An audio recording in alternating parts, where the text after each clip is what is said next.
Good morning. Everything okay from the coordinators? Slide show okay? So far, it's so good. Yes, it's fine. Thank you. Thank you very much.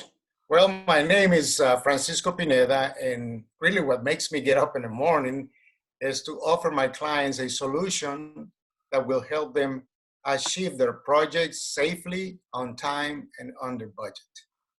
I have more than 40 years of worldwide well completion experience. I offer oil well completion solutions. Francisco, can you put your slides in presentation mode, please?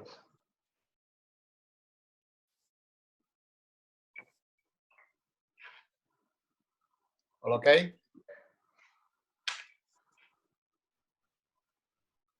No. Well, my presentation, the section of the presentation, I'm going to be talking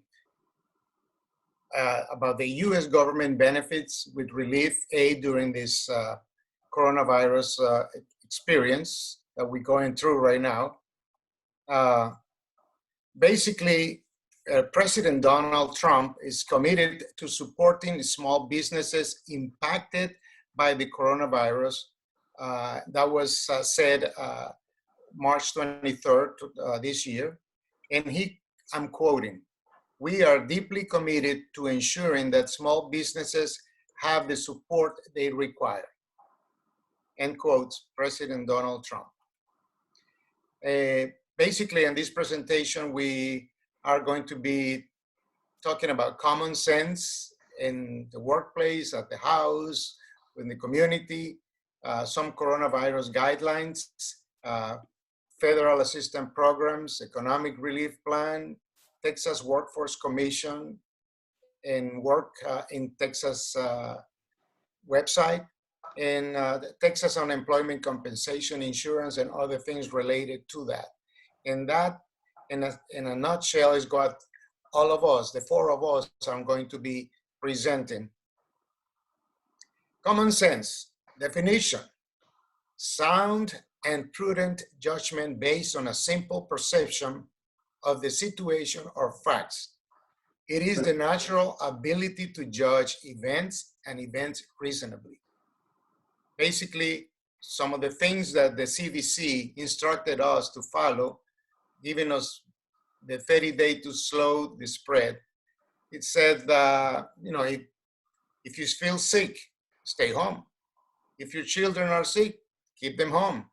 If someone in your household has tested positive for the coronavirus, keep the entire household at home. Do not go to work. Do not go to school.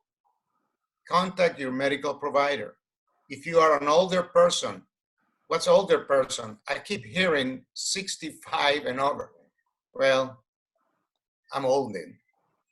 So I stay home and away from other people, not that much. Things are changing as we go. If you're a person with a serious underlying health condition, which is very important, that it can put you in a high risk condition that impairs your lung or heart function or weaknesses on your immune system. Immune systems is very important to understand what it does and what it doesn't. So that is common sense that we need to apply.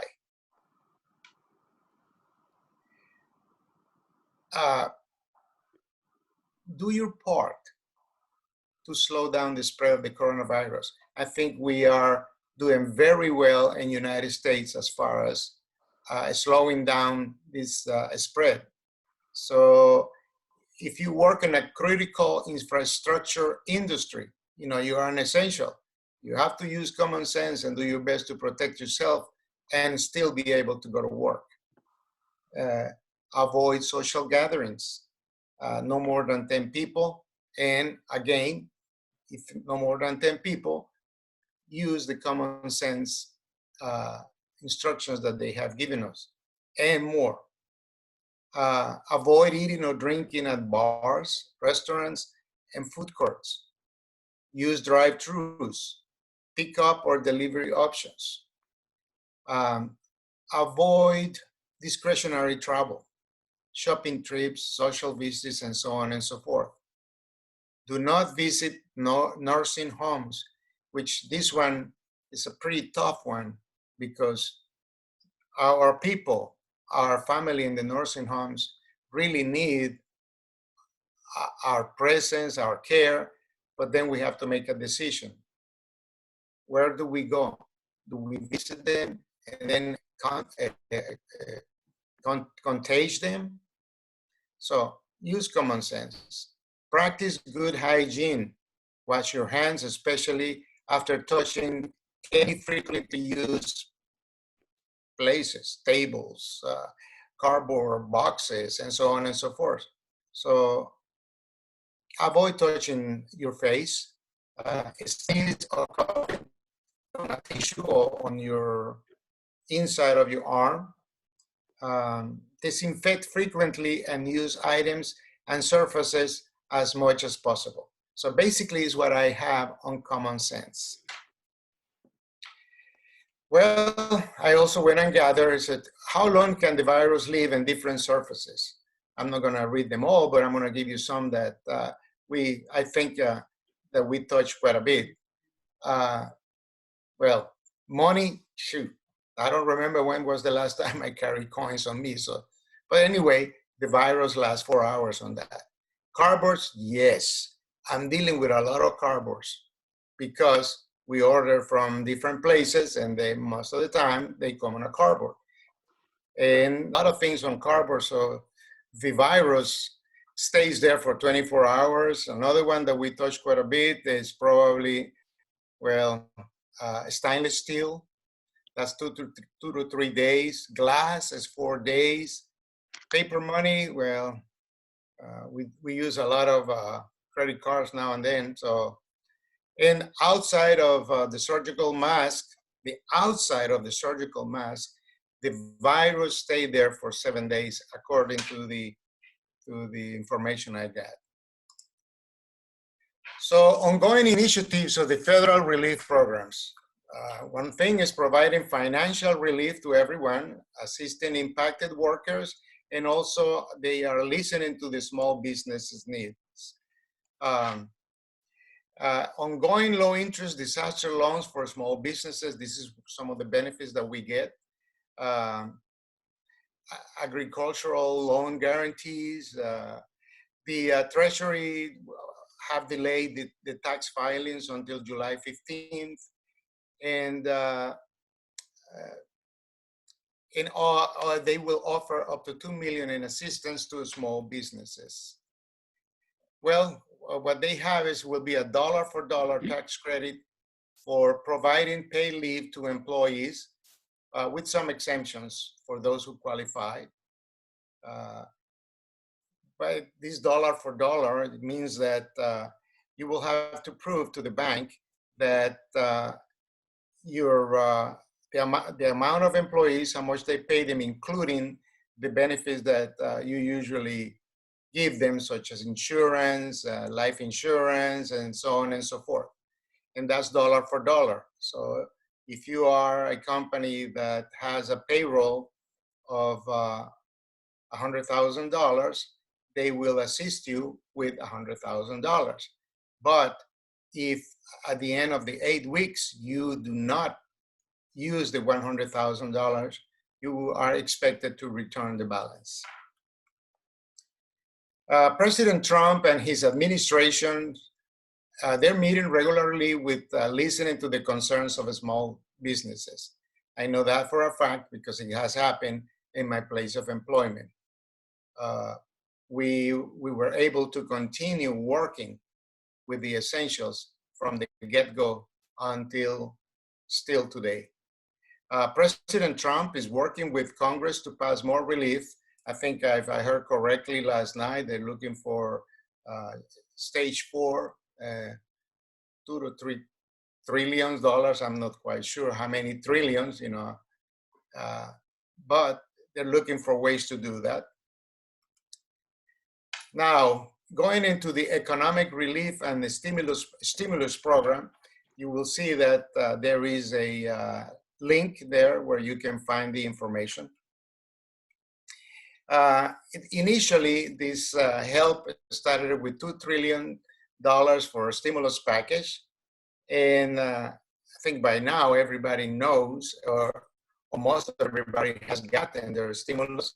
So I'm not going to spend much time in this, because basically what I'm doing right now is rehashing a little bit of what has been going on. And I believe that most people already knows most of this stuff. But when we did this presentation in the beginning, for example, in the case of the Hispanic community, a lot of them did not have any idea that these things were going on. So we know this. You were able, or you are able, or you will get $1,200 or more from the government. You don't have to pay it back. So you will need a valid Social Security, adjusted, the number that you need to see, or they need to see, is your adjusted gross income, and it should not, did not exceed the designated thresholds. If you are spouse of a military, you are eligible without the Social Security. You will need a tax ID if you have an adopted child. And those are the eligible things that you will need in order to qualify for that stimulus. By now, I think, I believe most of America has gotten your stimulus. Well, I already gotten it 3 weeks ago. There is a calculator. If you haven't gotten it, and you need to understand what is the stimulus going to be for you. For example, in this calculator, which the link is down there, and you can go find it and do your own calculation. But I ran a few cases just for the sake of everybody to kind of get an idea of what would they get. On this calculator, you will have to, the questions, have you filled your 2019 taxes yet? Yes, no. What filing status did you do in 2019? Single, married, head of household? And in this particular case, this married couple, they have a combined adjusted gross income of $75,000, and they have 2 children. When you do the calculation, that couple is going to receive $3,400 of a stimulus payment. The following is a few cases that I ran just for us to find our bearings, and maybe closer to what, if you haven't done this, this is more or less what you will get. If you are a single with a combined adjusted income of $30,000, so potentially you will receive $1,200. If you are, for example, a head of a household, which is with an income of $45,000 and 2 children, you will get $2,200. Going to another head of household that is making $145,000 combined adjusted income, and he has 1 child, that person will get $75. So if you are a married with $145,000 and 4 children, you will get $4,400. So that is what you are going to achieve by running the calculator. As I said before, the filing and payment deadline for the income tax has been extended to July 15, 2020. In employee retention credit available for many businesses financially impacted by COVID-19.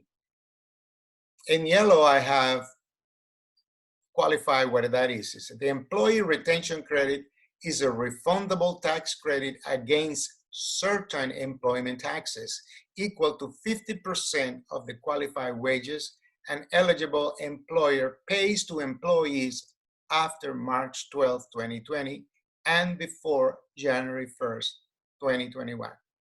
So you have immediate access to that credit by reducing employment tax deposits and so on and so forth. Another exempt entity for this particular case, for example, Washington said this on March 20. They said small and mid-sized employers can begin taking advantage of 2 new refundable payroll tax credits that were designed to immediately and fully reimburse them, dollar for dollar, as I explained before, for the cost of providing coronavirus-related leave to their employees. So actually, small businesses, they were paid to keep people employed, whether they were working or not. That is to give strength to the economy. The act will help the United States defeat COVID by giving all American businesses with fewer than 500 employees funds to provide employees with paid leave, either for the employee's own health need or to care for their family members. Does my business qualify to receive the employee retention credit? Well, let's see. The credit is available to all employers, regardless of size, including tax-exempt organizations. There are only 2 exceptions: state and local governments, and their instrumentalities and small businesses who take small businesses loans. So the qualified employers must fall into one of 2 categories. The employer business is fully or partially suspended by the government due to the COVID-19, and the other category is the employer's gross receipts are below 50% of the comparable quarter in 2019. So once the employer's gross receipts go above 80% of a comparable quarter in 2019, they are no longer qualified after the end of that quarter. How is this credit calculated? The amount of the credit is 50% of qualifying wages paid up to $10,000 in total. So wages paid after March 12, 2020 and before January 1st, 2021 are eligible for the credit. Wages taken into account are not limited to cash payments, but also include a portion of the cost of employers' provided health care. There is not much explanation to these things. It's dictated, and that's why you're getting, I'm basically reading this because it does help read and hear it. How do I know which wages qualify?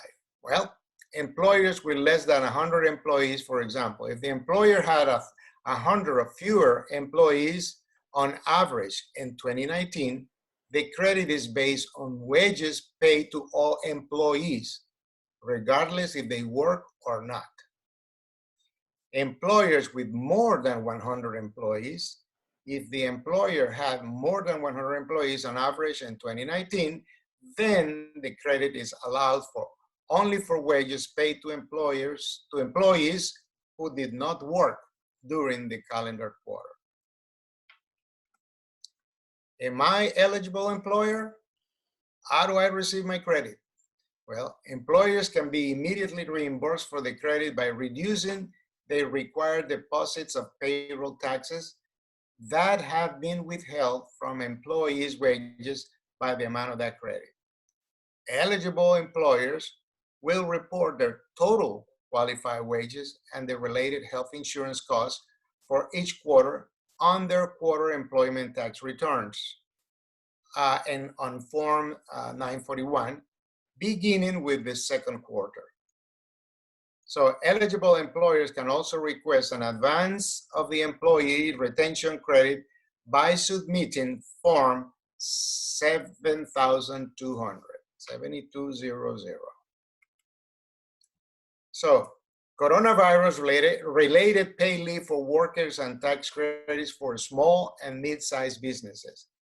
So the families first Coronavirus Response Act gives all American businesses with fewer than 500 employees funds to provide employees with paid leave, either for employees' own health needs or to care for family members. So there are a few places where we can get online tax help, and it's there. Small businesses and self-employed tax center, the small businesses taxes, the IRS video portal for businesses, small businesses TCJA training materials. So there's quite a few places where you can find help. And all of that also, besides that we are going to make this presentation available, it's recorded, it will be available to you. There are also the links where you can go and check them out yourself. There are more online resources where you can find, I mean, once you go traveling there, you find all kinds of help, but you have to go look for it. And with this, I thank you very much for your time, and I hope this part of the presentation is of much help to you all. With this, I turn the mic to Alex for questions.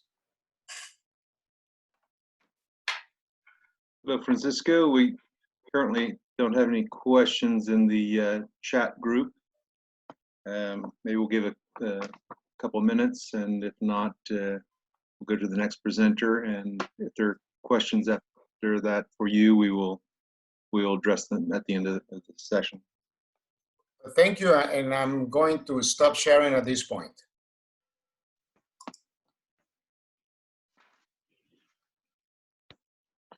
Okay, well, I guess we can go on to our second presenter. All right. Good morning, everyone. I am really excited to be here today. I can't believe that I did my first presentation for Pay It Forward back in 2016. So it's been 4 years already, but I'm still being in contact with many people from Pay It Forward, and I'm here to help. So let me tell you a little bit about myself and why I got here. Just as Francisco said, that thing that wakes me up every morning is to help people, is to support them so they can achieve their full potential.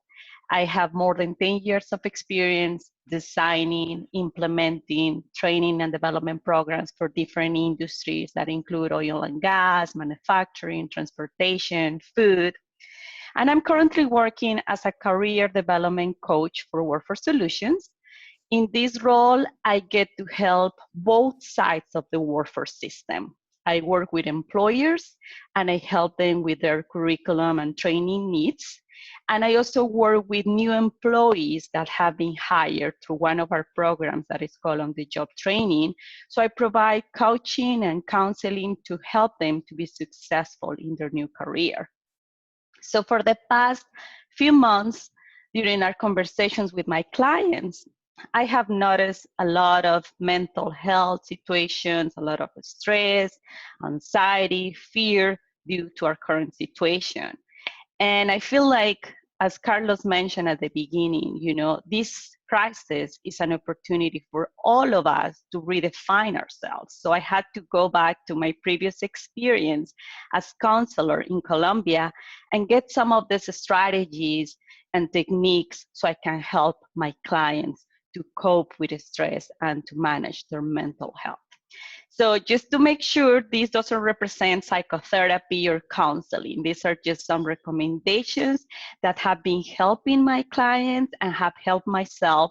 So that's what I talk about them because it works. So I'm going to encourage you to try to implement 1 or 2 of those recommendations for a week and see how that works. See what changes you start seeing. As any other skill or ability, you need to practice, right? You need to keep doing it. You need to make it your own before you see the results. So let me close here. So put it right here. There you go. So we know that this situation, the COVID-19, is creating a lot of panic and fear and strong emotions, not only on adults, but also on children, on kids. So some of the stress can be reflected through our fear and worry about our own health or the health of our family members. There are some changes in sleep or eating patterns. We see people sleeping more or sleeping less, eating more or eating less. Some people have difficulty sleeping or concentrating. So think about people that are taking online classes or people that are working from home. Sometimes due to the situation, it's hard to concentrate. There is also reports on worsening of chronic health problems or mental health conditions. So if you already have diagnostics of depression or anxiety, those situations tend to increase. There is also an increase in the use of alcohol, tobacco, and other drugs, which shows our lack of skills to manage the situation, to manage those emotions, and we choose that as an outlet to deal with the situation. And there is also an increase in domestic violence, also because of the school closing. There is also reports on child abuse. So how we can change that, how we can deal with this, how we can learn to manage our emotions. So I'm going to talk about 10 different practices, okay? So the first one is positive attitude. When I talk about positive attitude, I'm not saying you need to be happy or you need to get into this toxic positivity and deny reality. That's not what I mean.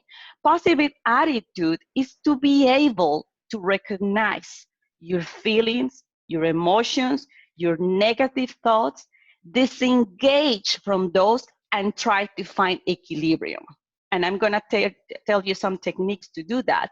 It is also about recognizing that even though we're going through a crisis, good things are coming our way. So it's also living the days, living the moment. Because when you think about the future, and this situation, the lack of control, that's going to create anxiety. And if you stick to the past and you start feeling sad for what you used to do and the time you used to spend with your family and this and that, it's going to create depression. So it's more about thinking present and start recognizing the good things that you have in your life. The second one is to take breaks from watching or reading or listening to the news. I recommend to choose one time during the day, and it has to be ideally during lunchtime, because if you start reading news early morning, you're probably going to mess up with your whole day. And if you do it at night, you're probably going to have a bad night, right? A bad sleep. So it's better to just go ahead and do it around lunchtime. And also go to those trust, those reliable resources. So don't rely on WhatsApp chains or Facebook or social media, because we don't know if that's true, if it's fake news. There is also new apps that kind of help you to double check if the information you're reading is real. So that could be a good way to do it. But try to stay away from the news and don't have your TV on with news the entire day, because you're exposing your kids, your family members to this negative information, and we don't want that. Next, take care of your body. So here I'm going to talk about 3 different practices, and this is going to be brief, but if you guys want to learn more about that, I'll be more than happy to do a whole presentation on these techniques and we can expand on it. So the first one is going to be breathing exercises. So breathing exercises are like any other exercise. You need to change the way how you do it. You need to do it every time. So it's not only about breathing in and breathing out. It's about adding things that help you to stay in the moment. So one thing that I do and works for me is to add color to the breathing. So I said I'm gonna breathe in white color, which is kind of, calm, relaxing, and then I keep the air for a few minutes, and then I release another color, let's say gray, because gray color is not that fun, right? So it's about adding colors, and then you can change. You can say I'm gonna breathe in 5, so you go like 1, 2, 3, 4, 5. You keep it in 3, and you release in 6. So changing numbers so you can be present in the breathing without me thinking about something else, but just the breathing itself. That's one thing. The second thing is meditation or mindfulness. I'm sure you have heard about mindfulness because it's a buzzword nowadays. But mindfulness is just the capacity to be here, right now. It's being present in all the things that you do. It takes time, it takes practice. It's not that easy. And I always encourage people to do it from the moment that you get up.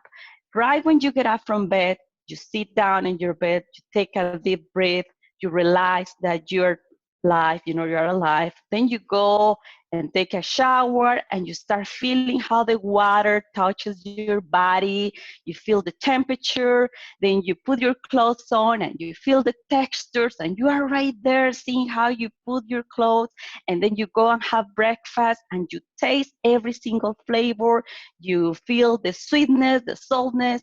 So it's about being present without thinking what comes next. How many times we're driving somewhere and we don't even know how we got there, right? Because we've been thinking about our day, what are we going to do, our meeting, this and that. Or we're eating, thinking about what we're going to have for dinner. So we're not really living the moment. So get to practice this at least once a day. Say, I'm going to be mindful. I'm going to stick to this instant right here, right now. And the last exercise is called grounding, and it's very helpful. Grounding is a way to get you back to reality. When we're getting into this negativity, when we're getting into these unrealistic thoughts, we can start making it so big that it gets really hard and overwhelming, right? So when we get into that feeling like, oh my God, I'm gonna get sick and I'm gonna die and my kids are gonna be alone and all these crazy thoughts, you're gonna ground yourself. So you can do it by literally standing on the ground. You can go outside to the backyard, feeling that you are standing on the ground. That's one way. Other way is to find 5 things that activate your senses. So you can find something that you can see, which could be a tree or the sky or the stars, something that you can smell, which could be an essence, or it could be something that you're eating, something that you can feel, which could be a texture from your fabrics or something that you can taste, which could be anything. Like I always drink tea because it's very relaxing, so tasting these flavors, and something that you can, I think, hear. Yeah, something that you can hear. It could be a podcast, it could be a little bird, something. So when you activate your 5 senses, you get back to reality and you disconnect from those negative thoughts. Okay, try to eat healthy. I'm not gonna tell you what you need to eat because each of us have our own diet and our own restrictions, but it's more about being aware that when we are under these situations, we tend to eat a lot of sweets and that doesn't really help. So just keeping a balance. Sometimes we confuse when we're hungry, when in reality we're thirsty. So just drink water so you can recognize and start seeing your body and see what you really need. Exercise regularly. We recommend to do one exercise. It could be walking around, it could be your house, it could be 10 jumps, it could be something. You don't have to train for a marathon or anything like that, but just keep your body moving because that's going to help your brain. It also releases toxins and it helps you to be more happy, more harmony. So it's not only about being fit, but it's all about mental health. So try to exercise at least 3 times a week. Avoid alcohol and drugs. I'm not going to spend too much time on this one. I just want you to be aware that sometimes when we use these, we're harming ourselves and relationships. It also attacks our immune system. So this is not going to help at all. Make time to unwind. I have noticed, I don't know if you have the same impression, but if you go to social media or to LinkedIn, you see a lot of productivity and people are reading books and learning languages and taking certifications and presenting everywhere. It's a lot. It could be overwhelming. Guess what? We're under a crisis. So there is no need to get into this crazy productivity state. I call that the fear of missing out, but this is more the fear of missing out in terms of productivity. Don't feel that, just take some time to do nothing. Doing nothing also helps. If you just feel like today, I'm just going to disconnect from social media, I'm just going to relax, watch a movie, I'm not going to eat if I don't want it, just take some time to disconnect from everything and don't feel that pressure, okay? Another point is to connect with others. And Carlos mentioned something about the virtual happy hours. It's so interesting to see how we are finding new ways to connect with people. So use that strategies. Use that. I have a book club with friends. We get together every 2 weeks through Zoom. I have done reunions with my high school classmates. I have done things that I never done with my own family. We have celebrated birthdays over Skype. We have prayed together. It's just amazing how technology is opening to new ways to connect with people. So keep doing that.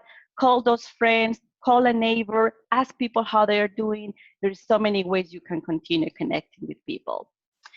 Live day by day. I already mentioned that if you think about the future, that's going to create anxiety. If you think about the past, that's going to create depression. So the best thing that we can do is to live right here, right now, day by day. And finally, be thankful. I'm sure you have heard about this great class at Harvard University, the happiness class that they have like 1,000 students register every semester. One of the homework for that class is to write 3 things for what you're thankful every single day. When you start doing that, and I have my little book where I write, and it could be anything. It could be I'm thankful for being able to have a presentation for Pay It Forward. I'm thankful because of the nice weather. I'm thankful because I had something to eat. 3 reasons every single day. By the end of the week, of the month, you're going to realize that there are so many things that are more positive than negative, right? It's more the blessings that you have than the opposite. And I'm going to provide here some fun numbers. If you feel you need professional assistance, psychotherapy, counseling, here are some good numbers that you can call. There is also Spanish line, so if you need that, because sometimes we feel more comfortable, if Spanish is our first language, to have this type of meetings in Spanish.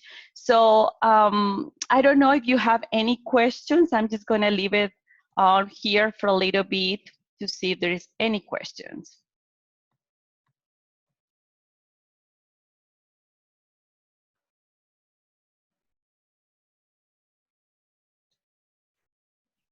Just one moment here. We've got a few questions here.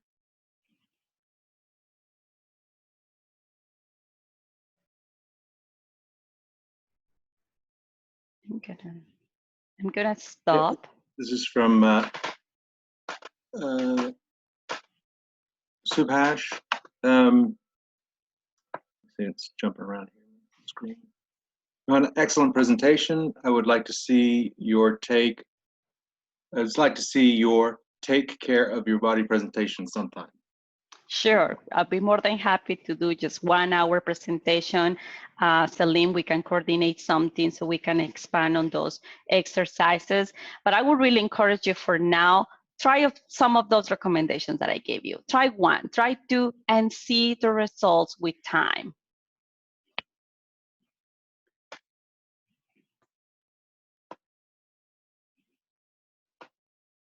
I see a comment here. It is necessary to do exercise 3 times a day or once every day for about 45 minutes. So should be enough.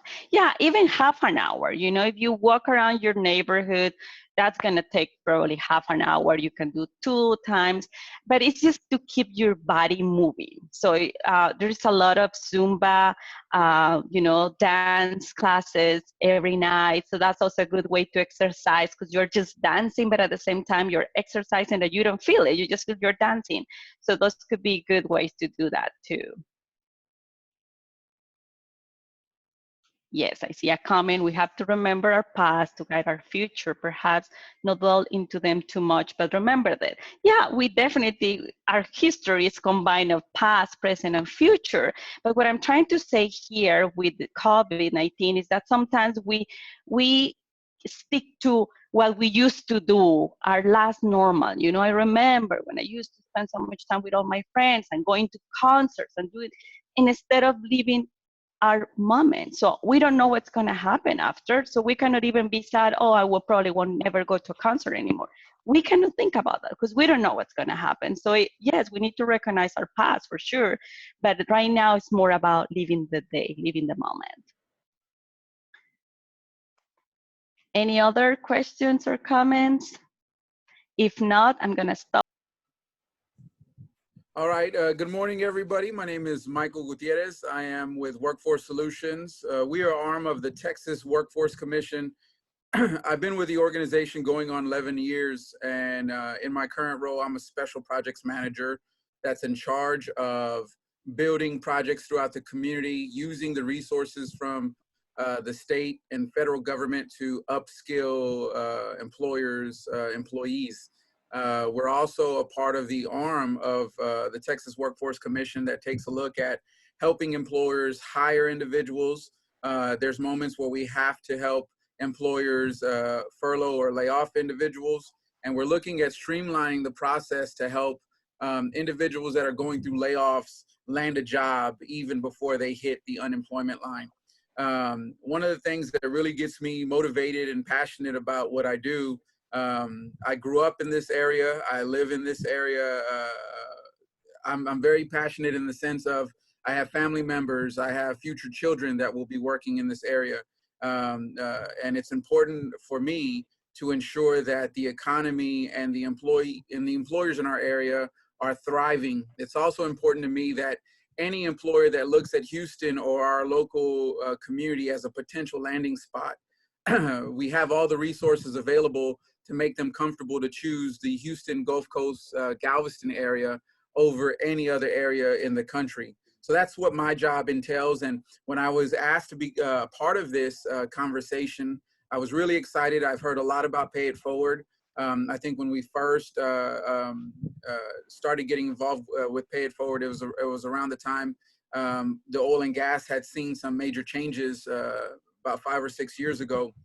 But I'm also one of the team members and management that was responsible for helping put back all of the individuals from NASA and the shuttle program when that left us maybe about 8 years ago. So I'm excited to be here. I'm going to be sharing some information with you on what Texas Workforce Commission is, what Workforce Solutions is, the Work in Texas fantastic format for you to find a job, or for you to look for a job, or for you to look for financial aid assistance. So let me just hop on right in.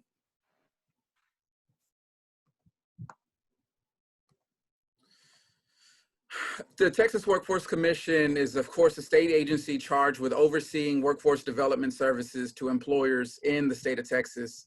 There's a statewide network of about 28 workforce development boards and 5 telecenters. In our area, it is the Gulf Coast Workforce Board, and it includes 13 counties. It extends from Galveston all the way up to Huntsville, and Liberty all the way out to Columbus. So if you're in any of those sectors, you're under the Gulf Coast Board.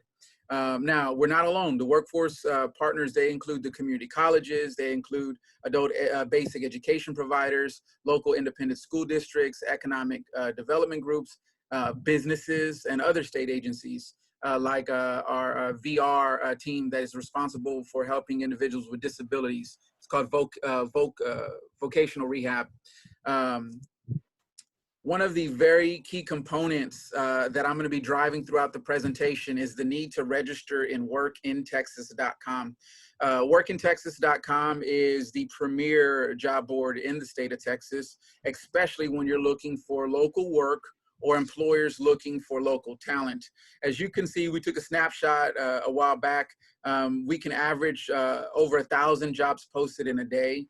And we have at any moment 1 million+ active resumes on workintexas.com for individuals looking for employment. Now, what's really unique about this, and I got to stress to you individuals on the call, there's two sides of it. There's a side for job seekers to help individuals find a job, look for state of Texas jobs, and creating resumes. So if you don't have any knowledge about creating resumes, this is one of the premier places to go get a template and plug your information in. But on the other side, we also have a section for employers where they do their recruiting from workintexas.com. I just want to speak on behalf of my previous career. My previous career, I was working in the millwright industry. I was putting millwrights to work at power plants across the nation. And we absolutely used workintexas.com to find individuals. One of the biggest mistakes individuals can make in workintexas.com is not putting their whole profile. I can imagine you've updated your profile to LinkedIn. I imagine that you updated your profile to Monster and Career Builder. And now what is this workintexas.com? I have to fill all of this out. I'll just show you my resume, or I'll just do a well test, or I'll just show you the specs of all my projects. But the reality is that if you have your complete profile filled out in Work in Texas, it stirs the phone call to allow those other conversations to take place. So I want to make sure that if anybody gets involved with putting a profile on workintexas.com, you really are thorough about the information. You are determined to get all of your skills and transferable skills on your profile. So I just want to make sure that if anybody goes in there and they put things like "see resume," that's not going to be very attractive for an employer. So I just want to make sure that everybody knows that if we're going to take that venture into workintexas.com, that you're taking your time to complete the profile. I want to talk a little bit about tips for planning your next career move. We broke these down into two different sections: the tips for planning your next career move, and then tips for landing the job, because those are two totally separate entities on their own. First of all, I'm going to ask you, one of the first tips is to register and create your account and access your dashboard in workintexas.com. I think what it's going to do is allow you to put a fishing pole in the water for all of the employers that are looking for candidates here locally. You're going to want to be proactive and post your resume online. There's individuals that I've spoken to over the last couple of weeks. They're not sure what resume they should post. They have a master resume that's about 6 pages long with every project and activity they've done.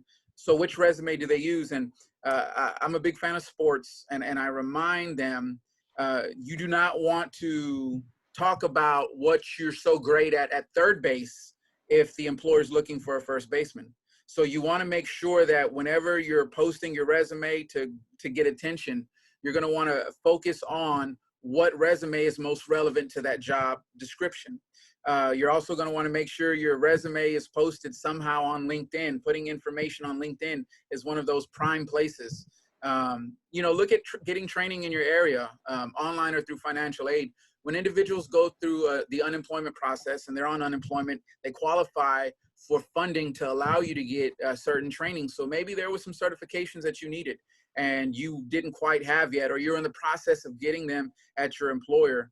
Take the time to go see locally, where can you get these trainings, and Let's Talk Can Workforce Solutions give you some financial aid to take those courses. You're going to want to get informed about job markets and hot job locations. One of the things that we were dealing with individuals that were in the space shuttle program, these were individuals that graduated college with their degrees to become astronauts, to be in the space shuttle industry. Now that's gone. So how can they live in Houston and still utilize those certifications? And most likely they couldn't. They had to do research and find out, well, most of the jobs were going to Alabama. Most of the jobs were going to Florida, and they had to make their moves there. This is really, really important for any of you guys that have kids that are going through school or going through college, identifying where the hot jobs are. What is the longevity of that position 5 years from now? What's the competition going to look like? I think all of that's really, really important, and you can get that information on workintexas.com. You're going to want to consider looking into new careers and find in-demand occupations. There was a gentleman that I had spoken to a while back that had a lot of mechanical engineering discipline. And he told me that his father always wanted him to go into the HVAC industry, but he went one way with his career. Well, he was at a crossroad in his career where he really took on that HVAC idea. He formed his own company, and now I think he has at least 50 to 60 employees at his HVAC company, where he goes and he works in the ISDs. So I'm letting you know, consider looking into new careers that have everlasting shelf life here in our area, if you're looking to stay in our area. See if you qualify for unemployment benefits and apply. Right now is probably the best time to see if you qualify. There's been so many rules and policies that have been moved a little for individuals that have been affected by COVID-19 to get that resource and assistance. So see if you qualify for the unemployment benefits and apply. You're going to want to plan overall and training budgets and potential loss of income. Those are some of the things that you want to keep in mind. How long can you be without a job? How long can you keep passing up these $30 an hour positions because you used to get paid $35 an hour? You want to ask yourself, can you handle that? Or is the insurance that they're going to be giving you, yes, it's $5 less an hour, or $5,000 or $10,000 less a year, but yet this insurance that you would be paying for on Cobra, it's just so much that you would rather take this job at that time. So look at the overall training budgets that you have for yourself and find out how long can you be searching for work. And see if you qualify for other benefits for youth or veterans. There's tons of funding and benefits for an employer to hire a veteran, an individual that was identified as a foster child, for individuals that are in low income areas. So there's so many other benefits that are available for individuals, but you have to ask. So what you can always do is go to wrksolutions.com, and there's a website for your nearest local office. And while we're all working remote right now, you can definitely connect with us to identify what trainings can you qualify for and receive. So now that you've sort of figured out how you're going to figure out the next career step, let's talk about the 10 steps to landing that next job. So you're going to want to identify the career, okay? You're going to want to find your ideal job. Now, what I mean by find your ideal job, now's the time for you to assess, do I want morning shift? Do I want midday? Do I want the end of the day? Do I want third shift? It's your opportunity to identify that. Maybe some of you on this call had received an opportunity because you had a friend working at your location. So you picked up a skill that you needed to pick up to get that employment. But before, your previous skills were in marketing or in sales. Now it's time for you to identify, do you want to go back there and prepare your resume to really highlight all of those previous skills that you have? I'm going to give you just a real quick tip on resumes. I think it's a fantastic job that Francisco and the team are asking everybody to prepare their elevator speeches. So on your resume, you get the ability to put a real quick elevator speech in the form of a summary at the top. I think one of the trends over the past couple of years before has been to put an objective, to say, I am looking for a good company to work for and really grow and plant my roots. And look, that's out the window. You're going to want to look at putting a snapshot of who you are. I am a mechanical engineer with 11 years of experience with disciplines and skills and blah, blah, blah, blah, blah. You want to make sure that it's a real quick summary of who you are. So I'm glad that we're getting an opportunity to take a look at those real quick speeches. You're going to want to write a cover letter. There's employers that get in tons of resumes a day and they have multiple positions. So on that cover letter, you're going to want to let them know what position you're applying for. Put any requisition numbers on there if need, so they can identify what you're applying for, and leave tons of contact information. There were moments that I know when I was searching for a job, I would go back and look at my phone to make sure it had service, or it was on, or I didn't have it on Do Not Disturb. But make sure you're absolutely prepared and have all that information on your cover letter. You're going to want to contact your references. There's been plenty of times I've been in a hiring situation and I called a reference and there was about a 20-second song from Bad Bunny or from another artist. it really gets me thinking about the type of person I'm calling and who they're connected with. And really, is this the best reference you could have given me? So contact your references and prefer to have those peer references within industry. There's nothing wrong with having personal references. Sometimes they require you to have personal references, but I think the key is to really surround yourself and have your references be individuals that are industry friendly. Prepare for an interview and get ready for your visit. You know, one of the things that I gotta make sure everybody's aware of, I don't know how how quick we'll go back to in-person interviews. So this is where I'm talking about getting comfortable for your interview, okay? One of the things that Joanna had mentioned, and there were some really good tips about, she was using Zoom and these platforms to connect. Practice on your family, practice with them. That way you're comfortable when that interview is ready to happen. Maybe this unit, it's obvious that you guys have gotten on, but for other individuals that aren't as comfortable getting on Zoom, sometimes just a practice hollow Zoom call where everybody's just practicing getting on, looking at where the toolbars are, that is probably a way that you can get comfortable yourself. So pick a family member and go for it. Increase your comfort and confidence level for the interview. You know, do some research on the employer. You know, you're going to really want to find out what their vision, mission, and values are, and incorporate those on the interview and how you're speaking. Talk about how excited you are because you have aligned, that you found a company that aligns the same values that you have. They'd be very impressed. Follow up with employers. You know, one of the things that some people do is, I don't want to be a pest. I don't want to be a bug. We're looking at how you can stand out from the other 50 that have just applied. So one of the tips I'm going to give you real quick is go to Walgreens, Walmart, get you the pack of 10 blank white cards, and write thank you notes. And as you're going through the interview, you're sitting through the interview, you're picking up on tips. You had a small conversation about the T-ball game or their son that was getting educated in a certain way, and then send that card in the mail in regards to a personal remembrance from that interview. Good luck with your child's graduation. Send it on over. You know, I used to give this tip for individuals as they left the interview to go back in and drop it off with the receptionist. But you want to make yourself stand out from the rest of the crowd. And even if you don't know that job, they're going to reach out to you again when they know that there's an opportunity, because there's a really good vibe coming from you. Negotiate your job offer.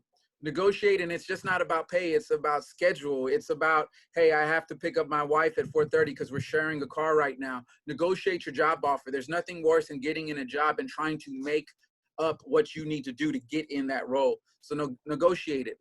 Adapt to the new company culture while you're in the new job. So not just about landing it, but it's about keeping it, introducing yourself. There's nothing worse than somebody that comes into an organization and they sit in their cubicle and they're the new guy or the new lady. Introduce yourself, talk to them, find out history, you know, with your coworkers. So adapting to that new company culture is going to be very, very key. And if that new company culture is to sit in your cubicle and mind your business, then that's something that you may want to do as well. Now, in Work in Texas, we also have certain platforms that allow senior individuals over the age of 55 to connect. There are plenty of programs that provide training and employment services to low-income job seekers age 55 and older. And this will help assist them to find opportunities in unsubsidized employment in the public and private sectors. So for those that are nervous because they're at a certain age or they're at a certain season, fear not. Talking to plenty of employers that are stressing to me, Michael, I need somebody that knows how to show up for work on Monday. I need somebody that understands that when they have 1 hour lunch, it's 1 hour. I need a group of individuals that when it's the Super Bowl on Sunday, they're at work on Monday. And data shows that individuals that have a certain level of experience understand the importance of commitment. And so the employers don't necessarily say, don't send me a young person. But there's a lot of employers that are saying, send me somebody with experience, send me somebody that I'm not going to have to teach these early job tasks to. So I want to make sure that everybody out there that's looking for employment, regardless of your age or your experience, you do have some hope that I'm hearing from employers on every platform about the different needs that they have. And this is going to be my last slide. You know, one of the things at workintexas.com that we have is the ability for individuals to really understand financial literacy. And when we identify, some of us are always in the mode of saying, well, at my last job, I made $50 an hour, so that's what I want. But yet every day you're stressing with the pressure, or you're stressing with the long hours, or you're working in an environment where they're getting every penny and dollar that you're earning, and you're losing out on family time. Maybe this is your opportunity to take a look at the cost of living calculator to really identify what salary range you could live in comfortably to get some of that other stuff back. You know, for anybody that's in the process of looking at a job, you're in the crossroads of being able to set things straight. Just because you lost your job does not necessarily mean there's not an opportunity to smooth things out. Maybe the job that you had was one that was very high pressure, and you'd been told by your doctors or your family, we need you to calm down and not stress so much. Maybe these are blessings in disguise. But nevertheless, the financial services portion of workintexas.com allows somebody to get on there and identify what's the cost of living that you should have, or an overall project planning tool that helps you budget. And that kind of ties into you figuring out your next career move. Once again, it has been an honor to be with everybody on this call. I am going to be able to stick around if we have any questions after these questions. But I'm just really hoping that everybody out there understands that there's a job out there waiting for them. We just need to buckle down and identify it. And I'll turn it over to Alex if there's any questions.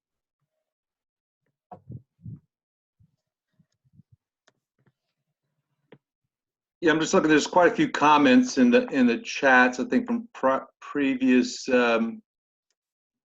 conversations and presenters. So I don't know really where we should start here. Let's see. And a lot of it's been answered, but I'm just trying to see if there's something specific to your question, your presentation. Wait just one moment. I'm just going to jump. I guess, you know, people free to look at the chat and questions and answers. Alex, there are some questions put in to everyone session. Right. So I you know, and there's quite a bit of conversation. So I know that SEVA has been communicating back and forth. Let me just go to one that SEVA has put to everyone. I'm not sure if Carlos, if this is Carlos, well, that one's been answered. So let me go to Jorge Pinal. There's one way to start the day. Choose wisely, otherwise will be wasted. Find a way to be positive. That was just a comment from Mr. Jorge. And the question from Francisco. I'm a little bit of trouble with my cursor.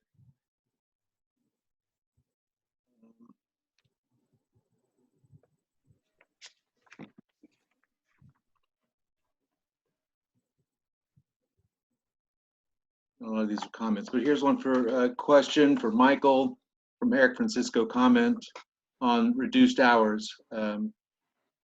He's a friend of his has worked reduced hours as an Uber driver. He was approved for 259 help per week, but he still continues to work, making now about 500 to 600 a week. So when he filed his claim for the first 2 weeks, the TWC system denied payment as he was making more than 259 a week. Yeah, those unemployment benefits, to my knowledge, are there to support. There may be some more information coming up a little later, but I know that they're there to support. And when we say that you're denied payment, you're only denied payment for that week. It doesn't mean all of your benefits go away. It means that you've made enough money to be minimum, but it really is meant to support anything under, it looks like this 259 a week. Now, I will let you know, I don't know if they have applied for the pandemic, the federal pandemic unemployment insurance, because that is a separate unemployment pool to my knowledge. And if that is the case, they may not have applied for that because they should be getting that automatically on top. When you are denied payment for a certain week, the good thing is that it extends how long you can keep that unemployment insurance. It doesn't reduce the pot of money. So I don't know if you were they were giving that as a comment, but I want you to know that anytime that if it's over that 259 or whatever minimum standard that they've sent, they're not going to give an additional check. But I would take a look at the pandemic insurance as well. Let me see. There's another one. Is there a hidden age discrimination in seeking a job? That's a good question. I think every age range can say there's age discrimination. You're not hiring me because I'm too young and you don't think I have enough experience. You're hiring me because I'm too old and you don't think I can do this with the young bucks or the young individuals. So I want you guys to understand that is a great question. And now there's going to be even more questions about, hey, when you got me on camera, you saw how old I was, or you saw the color of my skin, and that's why you didn't hire me. So it's going to be very interesting to see what comes out of it. But Mike, I wouldn't really be concerned on that unless you really do feel that an employer is telling you you're too young, or they're asking you questions how old you are. Those are going to be the easier identifiers. But I wouldn't worry because I'm hearing tons of employers that don't have an age range. They're not having an age preferability. I see another one that says, Michael, what are some of the main businesses areas that where the employees laid off from oil and gas companies could look for work if they want to stay in Houston? You know, right now we're seeing construction continue to move. We're seeing manufacturing continue to open up. So I would say construction, manufacturing, healthcare, utilities, those are areas that are going to continue to grow. Whether it's going to pay comparably to what you were making in oil and gas, that's a whole nother ballgame. But I can tell you that those are some of the main business industries that are continuing to flourish. And then you have all of the hidden industries that are about to appear. Months ago, there was no such thing as individuals that would come into your office and disinfect things. Months ago, there was no such thing as disinfectant technicians for automobiles or people that build those machines. So there's going to be a lot of opportunity, and hopefully Houston gets some of that opportunity to take care of or to participate. Another one, is there a state or federally funded training program for upgrading or picking another demanding job for those that have been displaced in the oil and gas industry? For those who are self-employed or on 1099 and have no job now, what government program do you have to help them financially? I would have to see a little bit more. We would probably have to run wages and look at your social as well as identify what was some previous positions, because even if you're a 1099 employer and you haven't been a 1099 employer for that long, they go back to your employer before that. So one of the things that you're going to want to do is make sure that you just aren't shy about it. You ask, you make sure that you go into a workforce solutions conversation with one of your local locations and have those discussions about who you are, where you were laid off, and what you're looking to get training in. The biggest thing, rather than who you are, because once you get laid off, once your hours are reduced or you're no longer looking for employment, or you're no longer employed, you do qualify for special funding for trainings in certain industries. So what you're going to want to do is make sure that you contact your local workforce solutions office to find out what are the hot industries for you to get trained in, and then identify what careers are associated with that. My contact information, you can reach me at 713-688-6890. My email address is Michael, MICHAEL .Gutierrez, GUTIERREZ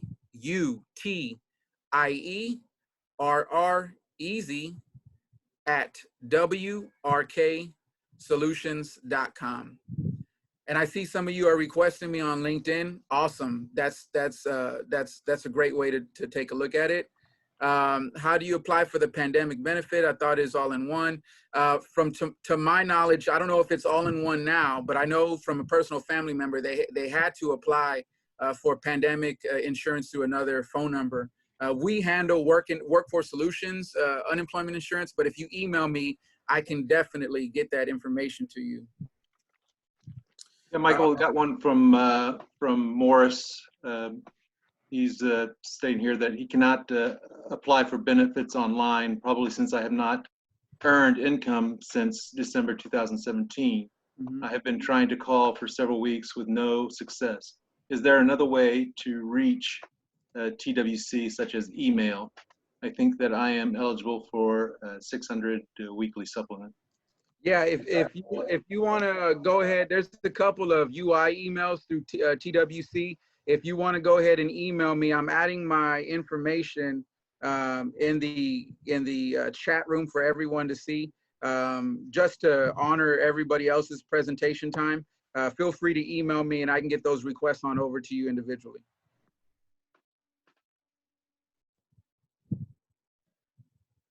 I'm not sure where we left off. I jumped back here. So I'm going to go to Ben. Hi, Michael. Please elaborate more on getting training through financial aid. Yeah, once you are unemployed, you would qualify for, they're called high skill, high growth trainings. These are all trainings that would allow you to grow within sectors that we figure that would be growing in the Houston area that pay self-sustaining wages. You would go into a workforce solutions office, or you would participate by contacting a local workforce solutions office, and they'll work you through the process of filling out an application that would allow you to apply for that financial aid. After you apply for that financial aid, the workforce solutions representative will go through vendors with you and tell you who's providing what. They may ask you to do some research on the back end, or even bring to them what are some schools you're interested in looking at. So that's kind of how, in a nutshell, that financial aid process could start. But you are going to need things together like your social security number, when were you laid off, what was your last employer, how long did you work there. You're going to need those requirements before you get things kicked off.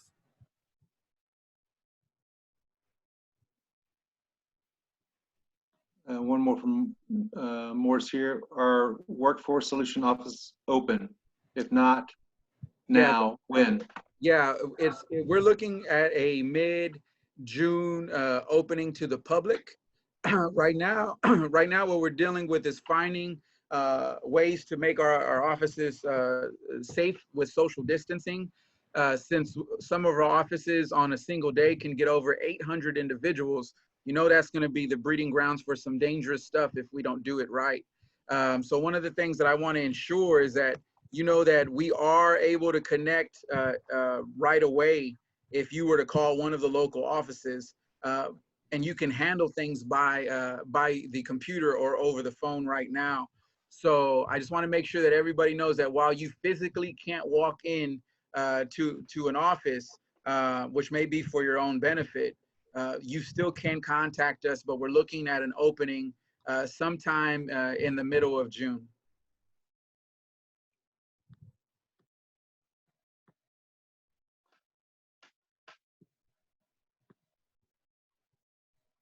Okay, Michael, I think that's all we have time for now. We need to get to questions. We can get them answered later. Michael, I have a question. Yes. Can I present it to you? I think it's on a chat session, but somehow Alex missed it probably. My question was that in the past, my experience with TWC had been most of the jobs that posted is really for the low and the mid-level jobs. Mm-hmm. But those are professionals like professional engineers and other professionals in the oil and gas industries who are at the moment really desperately looking for jobs. Many are on furloughs, many are displaced. So do you have you had, not even in the past, level of jobs for those higher professional level jobs? Well, when we say higher, I think that kind of promotes hierarchy. And I think on our end, I would prefer to say we have all kinds of caliber of positions. We have managerial positions. There could be a managerial position that you're used to, but they're not paying the type of pay that you're looking for. I think currently there's a couple of positions that we're looking on that are in the mid, I think 150,000 a year, depending on your experience. There's employers that will prefer to not post the pay because they want to create a conversation with you before you tell them about all of the experiences that you may or may not have. But yes, there's tons. I can tell you, I can go in there right now and find an anchor job with ABC 13. So it just depends what industry you're looking for. But a combination of workintexas.com and LinkedIn is going to be your best bet to land a job, because there's some employers that will do a internal with one of our companies, Oceaneering, that we work very closely with.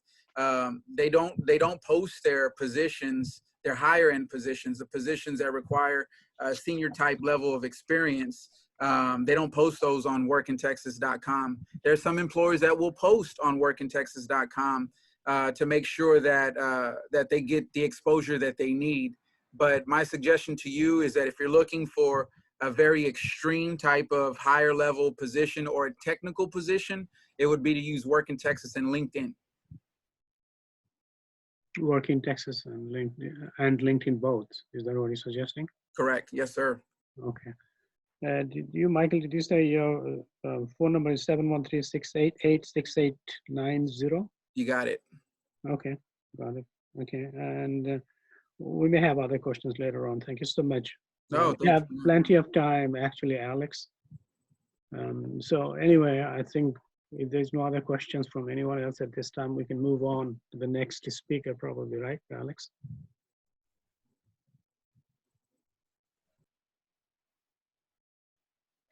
Please go ahead and introduce the next. I think, Michael, you're supposed to hand it over to the next Hugh for the next presentation, I believe so. Thank you, Michael. Appreciate it. Thank you.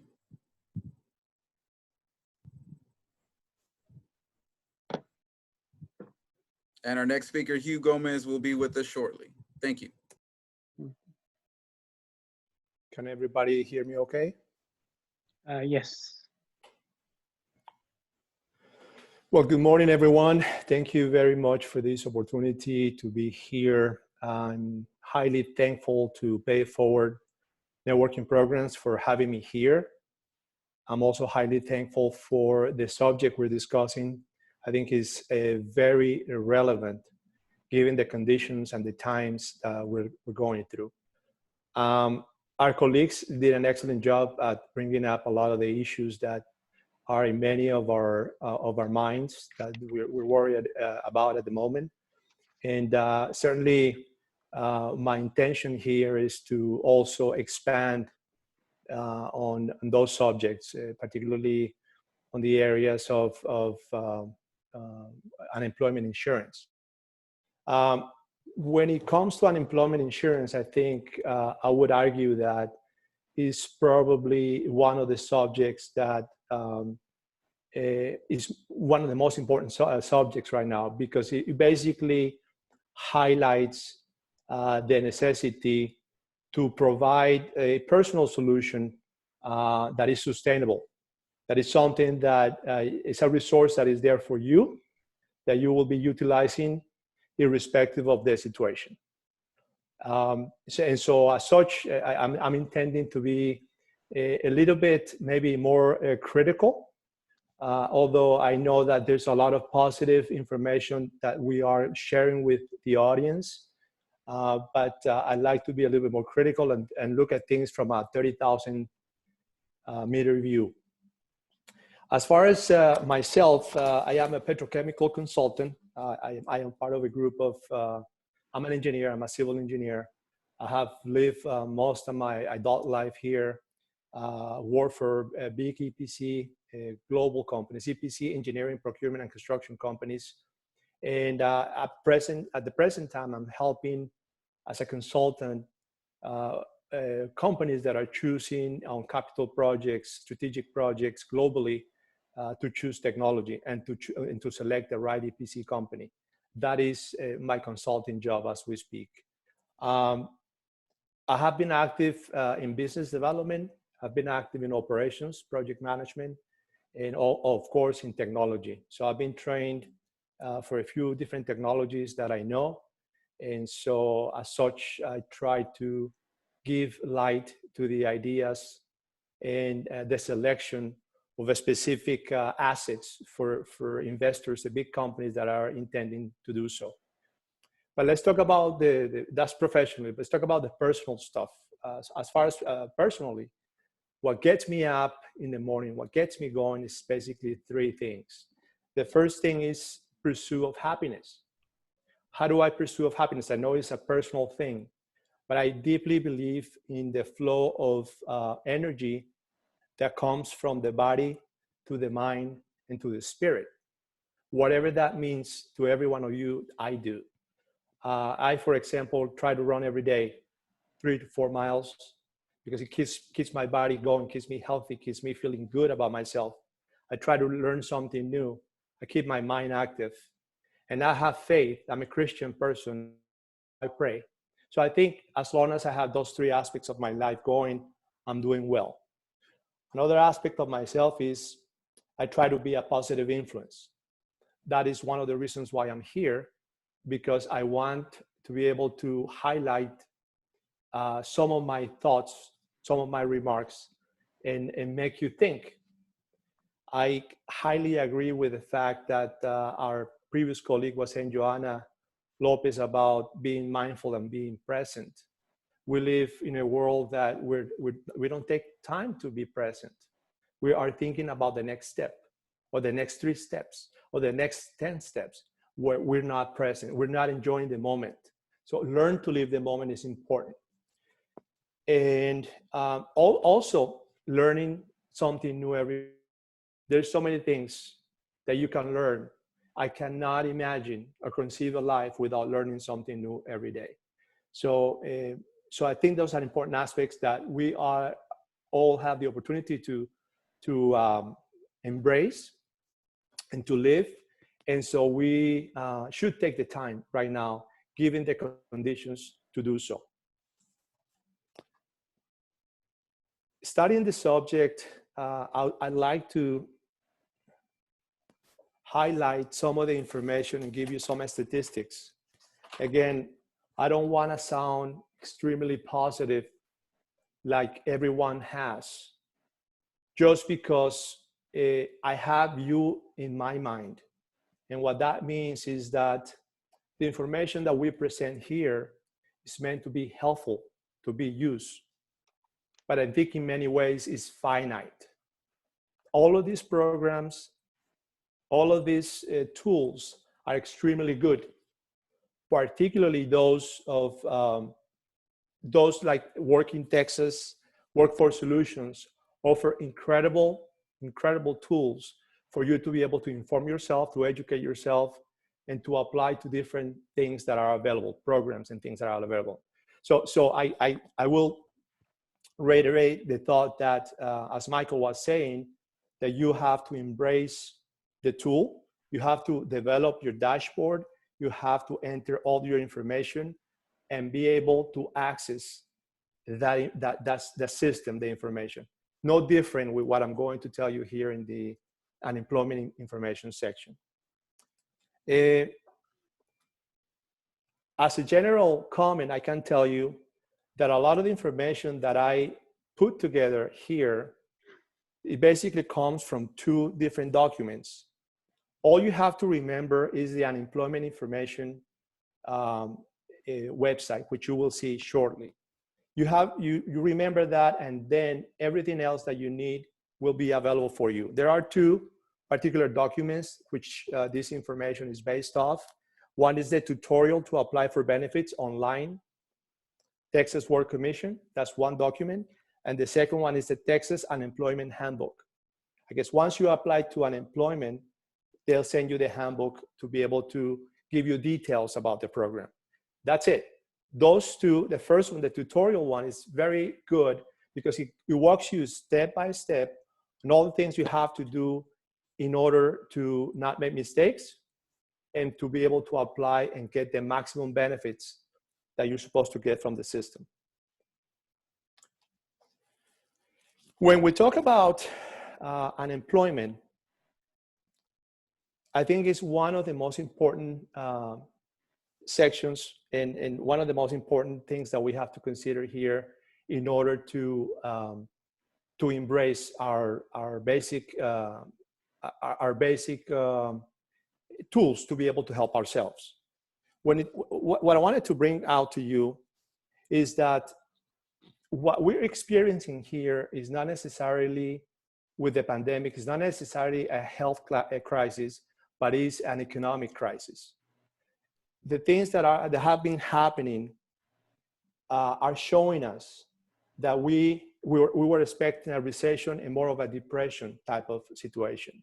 That we have been, in a position where, things like in the 1930s and 1940s, you have over 15 million people unemployed that, the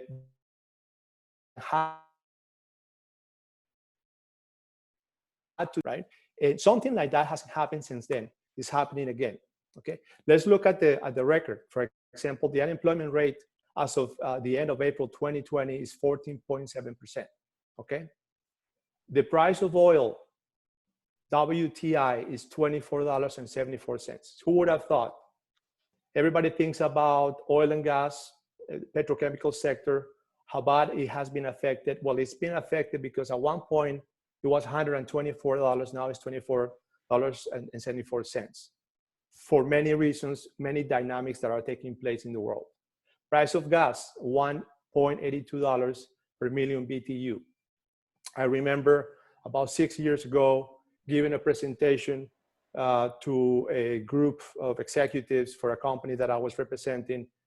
Back in those days, we were projecting the price of gas in 2020 at $6 or $7 per million BTU. So as you can see, it's unpredictable, things that can happen, things that are unraveling and are causing the current situation, okay? The Great Depression unemployment rate was 24.19% in 1940, right? We know that we have about 30 million people unemployed currently, and the unemployment is likely to be compared to that of the Great Depression. Okay, so again, I'm trying to highlight to you that these are unprecedented times where we need to be conscious of that and make sure that in many ways we try to think in a different way. Take care of ourselves first. And if you're thinking about going back to your usual job, think again, because a lot of those opportunities are not there because of the industry dynamics, because of the economy that is not sustaining it, and because of many other reasons. The unemployment rate in Texas is 4.7%. There was about 247,179 new claims presented up to May 22, okay? And from March 15 through May the 2nd, 1.8 million new claims. So imagine what these numbers do to a system that handles way less than that, right? Global debts, 279,000. I think it's close to 300,000 now. And we have in the US about 80,000 debts. It's, in my opinion, disgraceful that it has come to this point where the lack of preparedness, the lack of testing, the lack of planning takes us to this point. It is a reality, and I want you to be mindful of that. As it relates to the system, to the Texas work and employment system, unemployment insurance, it's very easy to use. It's like the other systems. It's a system that you can apply over the internet, which I basically tell you and encourage you to do. Many times you have telecenters. You have an 800 number that you can call, but you can wait forever. If you want to have control of your application in a fast, easy, and secure way, use your computer. If you are a person that doesn't necessarily know how to use a computer, then look for someone that does, and try to be accurate about the information you're going to be entering there. Basic items that you will have to bring and put forward to start the processes. Of course, your last employer's business name and address, your dates, beginning and end for your last employer, number of hours worked per day, information related to your normal wage, and of course, you know, some sort of legal status, right? As I said at the beginning, the main page that you have to remember is this page.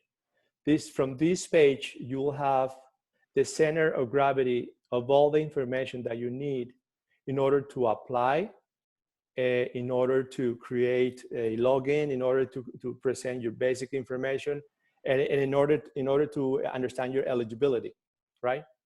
I would say that the main three areas that you will be dealing with are the first three items. Allow me to change this to my laser pointer. The first three names here in this list, in this menu, are the most important ones. Of course, everything here is relevant, and in any information that you may want, you can start it. You can actually look it up in Unemployment Benefit Services FAQs, frequent asked questions. Okay, but this is initially, I think the Unemployment Benefit Services Program tried to establish a schedule of telephone numbers and days for certain area code telephone numbers that you could call, but that didn't work out. I mean, the number of flow of claims is so huge that it's very difficult to manage how people can call, how people can access. So this is no longer relevant, but that was one of the parts of the menu that was first identified to help people expedite the process. One of the main things and main aspects of this process is you have to have a confirmation number. You will take between 20 to 30 minutes to fill out the preliminary information.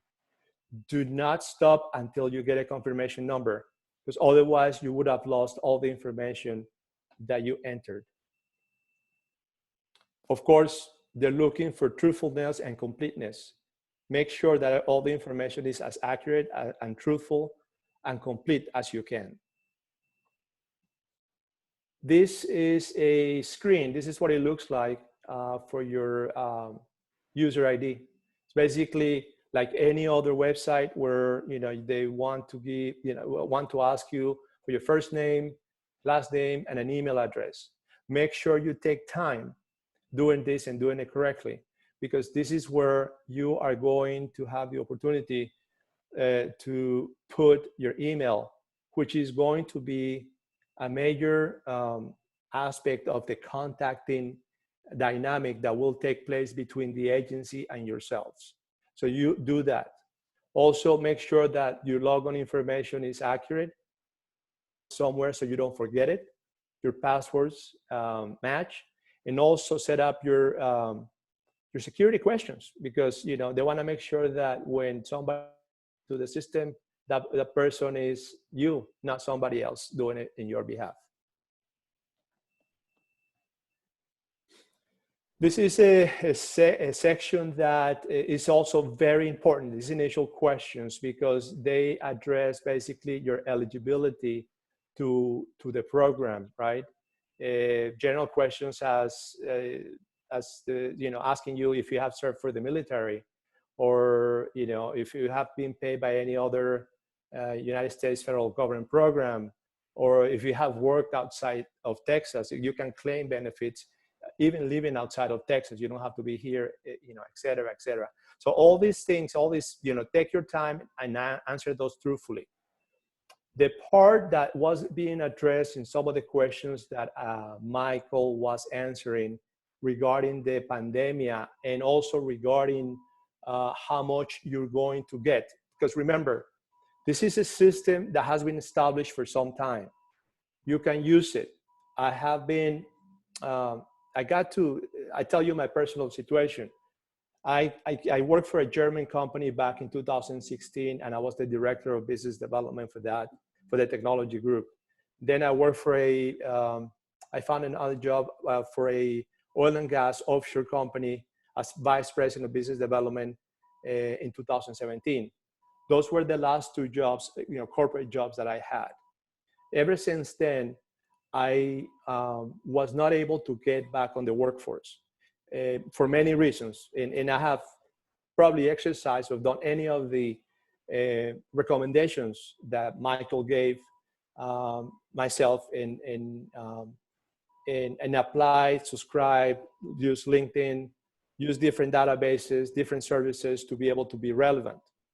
But I tell you, the higher you go up in the corporate ladder, if you're making a certain amount of money, the harder it is to get work, particularly the same positions paying at the same rate.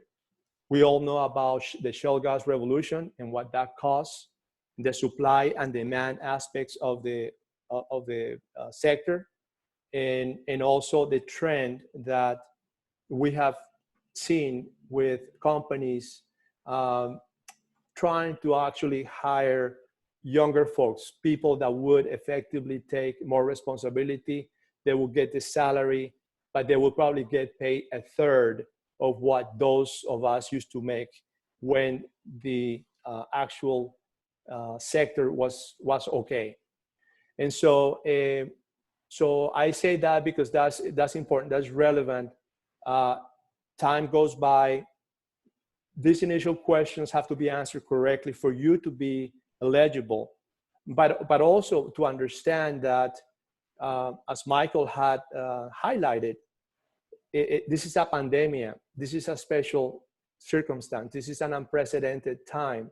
Therefore, I would say, and I would argue that some of the rules have been laxed a little bit, okay? For example, when you didn't used to have this part, it says affected by disaster. Now you have it. I think this is where you have to actually click here and say that you have been affected as a result of the coronavirus, COVID-19. What does that do? That puts you in the list of people that get a supplementary amount up to $600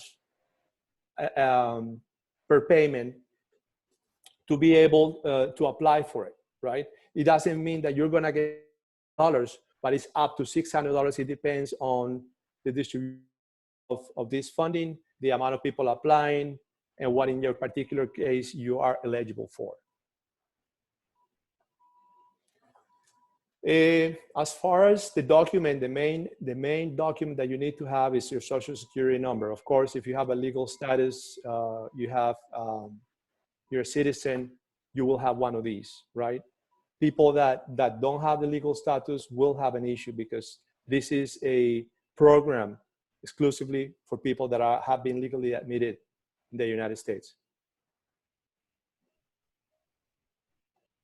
Okay, general information to get started. Again, last name, personal information, dates where you started working for the employer, contact information.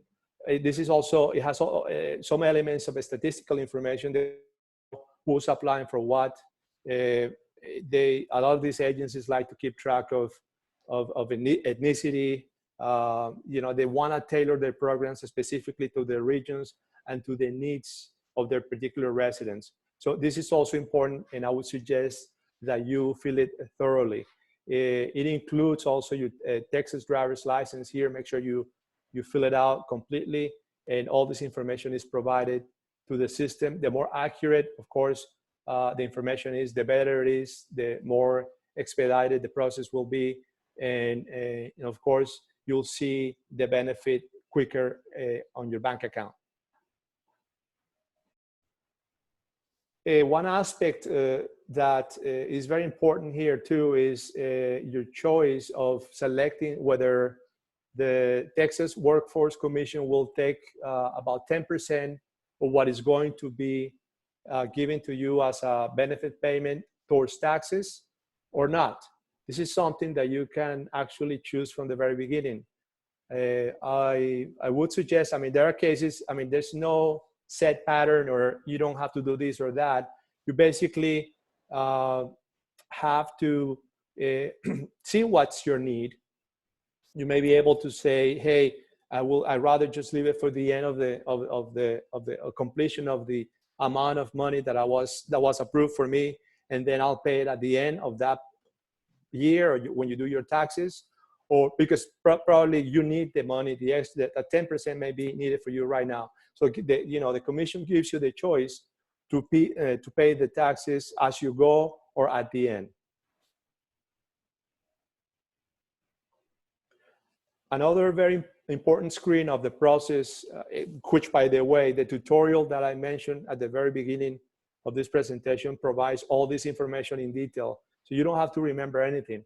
But I just want to convey to you that many times when you call, you use the teleserve services, which you might, or you use your computer, they will ask you for your PIN number.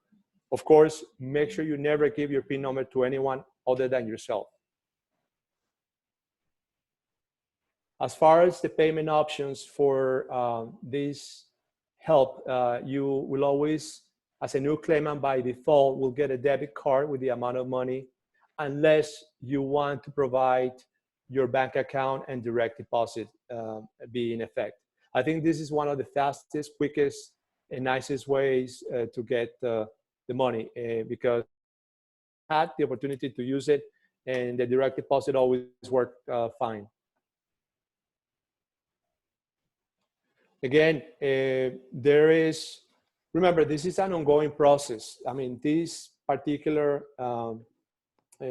application and the knowledge of the system of you as an applicant goes hand in hand with the workforce efforts and commission you have registered, hopefully, to access those tools. So make sure that everything and anything that you do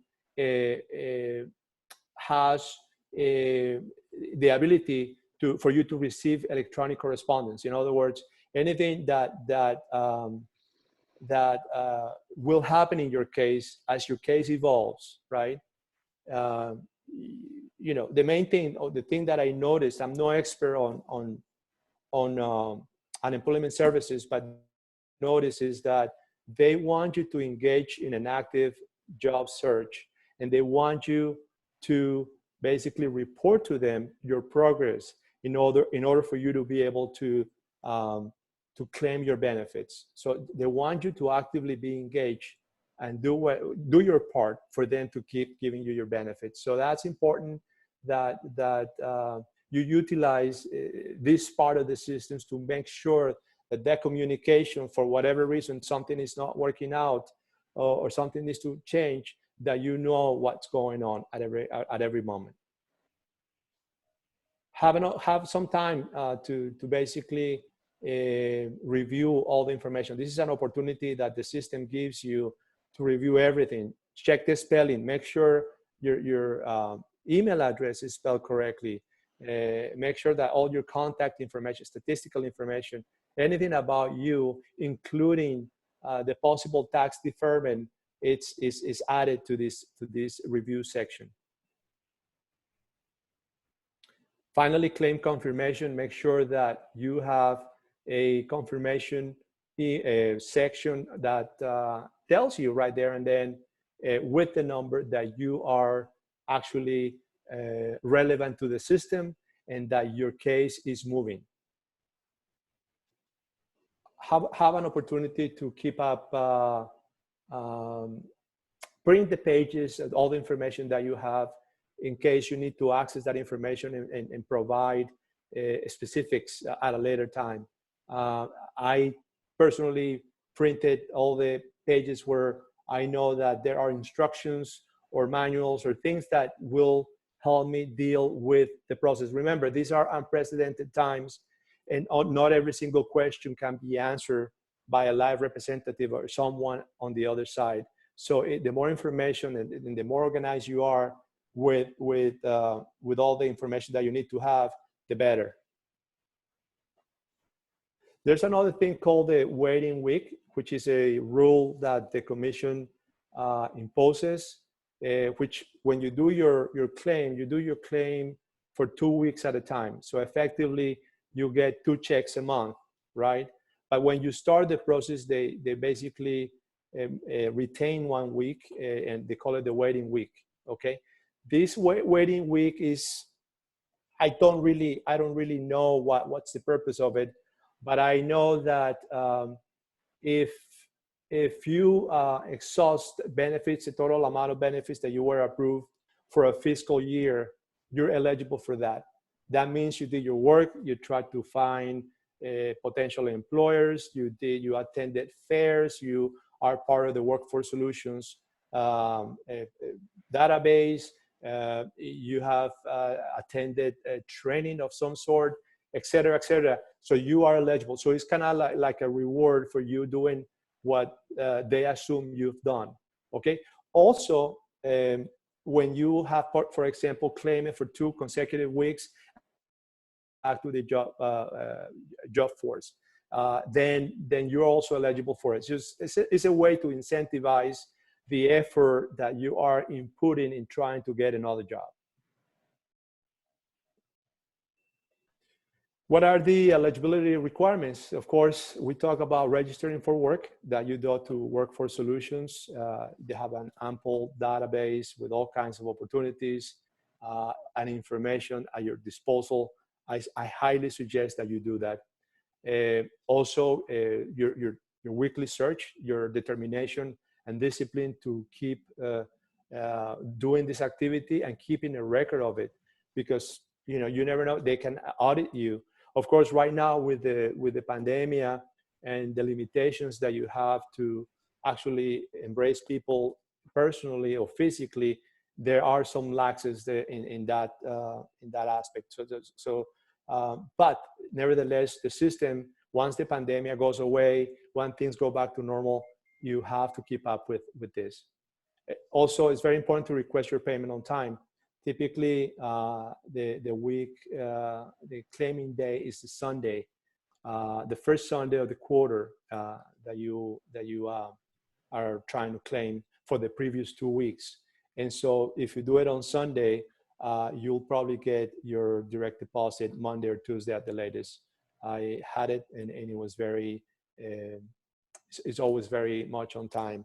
I think right now, because of the amount of people claiming benefits, they are assigning you a particular day. So it doesn't necessarily have to be, they may say your weekly claiming week will start on Wednesday, but they will let you know that once you get approved.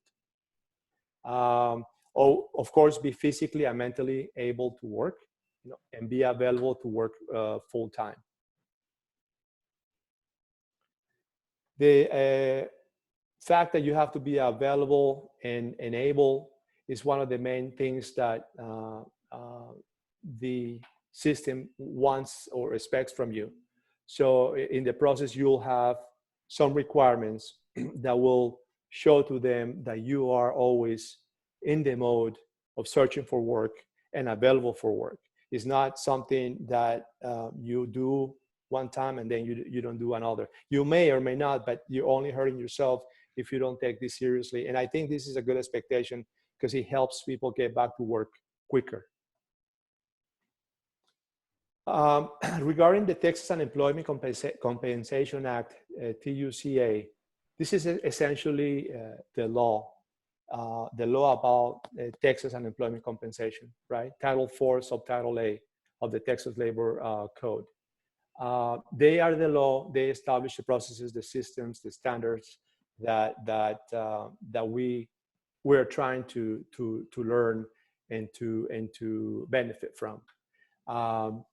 You have the Texas Workforce Solutions, which is in effect the dependency that administers these laws. So under that, the Texas Workforce Solution has developed and the law, the process requirements as follows. The first one is the base period wages, which it's basically the way base period wages, which are help you to determine your weekly benefit amount and your maximum benefit amount. There's also an alternative base period, which is greater than 7 weeks without working. And it could be for special conditions because you have a health issue or you had an accident or something like that. So those are special conditions. Also, your work search requirements, the legitimacy of your job separations, and your able and available requirements to, again, as we had stressed out before, for you to find new work. So basically, this chart shows you how to calculate your benefit amounts in the base period chart. In the base period chart for your eligibility is based on the past 4 or 5 quarters. Basically, what it does, it takes an average of the maximum money that you make in a particular quarter, and it does take in to be able, and it's divided by 25 in order to calculate your weekly benefit amount. The ranges typically would be minimum $69 per payment to $521 per payment, right? When you look at a $525 to $21, that's almost like a $13,000 salary, monthly salary. If you make $13,000, $14,000, $20,000, you will not get more than $521. If you make 10 million, that's it. $521 is the maximum that the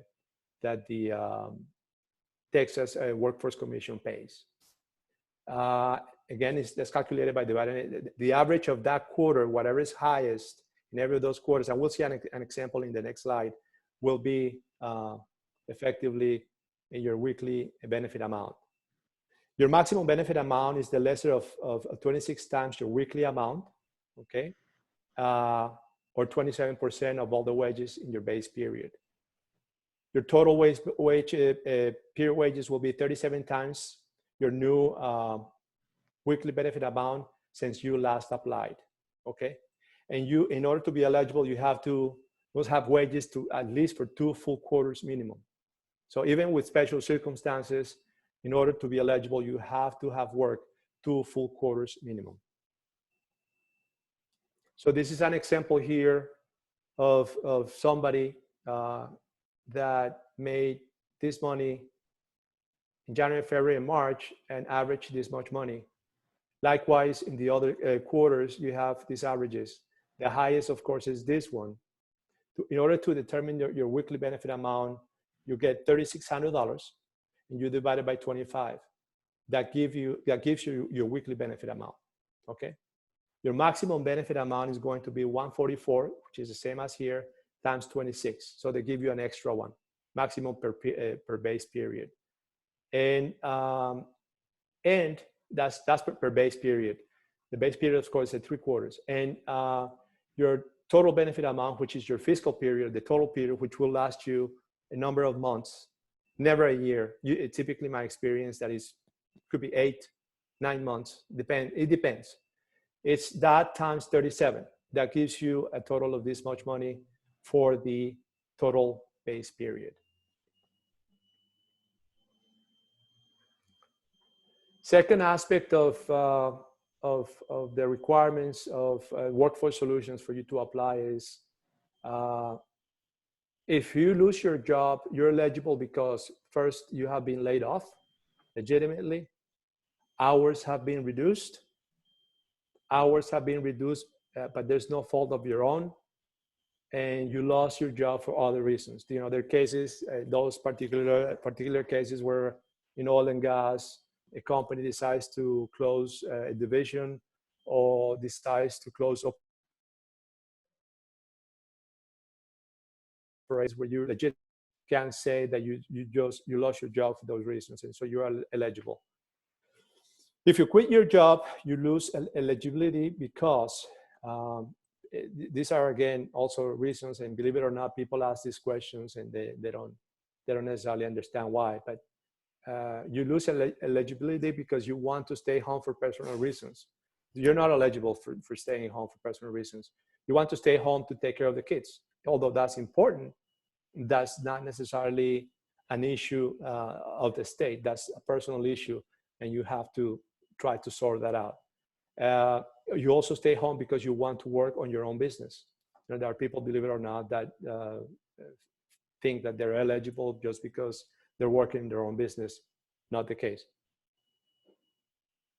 You have, regarding the work search requirements, the 3-3 rules, which is you have to, except you have been exempted for special reasons, you must register to start your job search no more than 3 days after having applied for benefits. So going back to the website that Working Texas website that Michael showed us, you have to register to start working for work 3 days, not more than 3 days after you have applied for unemployment benefits. So they're going to track you, they're going to audit you, they want to make sure you're looking for work, okay? And the expectation is typically for you to do 3 searches a week. That doesn't necessarily happen, or it's not happening these days. I think right now I've heard people saying that they're not requiring the 3 searches, it could be less. But don't quote me on the number. I'm not necessarily sure what happens if you get audited and you don't have those searches on a weekly basis. Again, going back to being able and available for the requirements for being able and available means that you have to be active in the job search, physically and mentally available to work, not have been in jail. I mean, if you were in jail, that's an issue. Have transportation and childcare, willing to accept salaries depending on the availability and functional similarities. I saw a question about what kinds of jobs are pertinent or helpful for people that have been in oil and gas. This is again an example of functional jobs. You know, depends. I mean, it's hard to answer a question that is so general because there are many functions within an industry. So basically, what's failing us right now is the types of, for example, benefits as well as salaries that we used to receive in a certain industry. Let's say the oil and gas industry, going to the telecommunications industry. That will change. But functionally, you may have been an operations manager, you may have been a quality person, you may have been a safety person, you may have been a business development person. You can do that. You can transfer those functions to the other, you know, hopefully to the best, with the best possible salary. But again, the trend, as I mentioned earlier, is not necessarily at the same level of transfer that you used to be. You know, it's possibly you will find something that pays a lot less, but you know, it's an option. And this last bullet here tells you about it. I mean, you have to be willing to accept 75% reduction of your salary range by, you know, after the 8th week of active search. So those are requirements. They expect you to give up, to know that at least 75% reduction of your salary in order for you to accept work. Effectively, what the unemployment compensation will give you, a normal person, not a person that makes a lot of money, is roughly between 20 to 25% of what your salary used to be. You will not make more than that. I'm not gonna go over this one. This is a little bit of the same thing, reiterating some of the things that we already discussed in this slide. I just want to say to you, and I know that it's very hard for many of us that have degrees, that have experience, that have had the opportunity to work for good companies, to basically accept the new normal. But again, a lot of the takeaways that were given to you by my previous colleagues, and hopefully some of the ones that I provided will help you stay strong. This is a small pebble that I found while I was running last week. I typically run 4 miles around the park, and I found this pebble is a very small pebble. It's about, you know, an inch and a half by less than an inch in width, but it caught my attention because it had a very strong message, which is, you know, stay strong, stay positive. You know, whether it is that you have to look at new ways to find another career and utilize the benefits of the system, do so, but also consider that there's a lot of flaws with the system, and you should think about maybe becoming an entrepreneur. Maybe, you know, one of the most important things here is taxes. You know that if you are an employee, you pay between 35 and 40% taxes. If you're a small business owner, you'll pay up to 60% taxes. If you have a company or more 500 employees, you can pay, you know, maybe 20% taxes. But if you are an investor, you can pay 0 taxes. So find what it is that you need to do for your life, depending on your particular situation, to make a move. You know, these are all really great tools, and they help you, but they're not. The most important thing here is that you find your own way to survive this moment, to retrain yourself, to take care of your body, to take care of your soul, to take care of your life.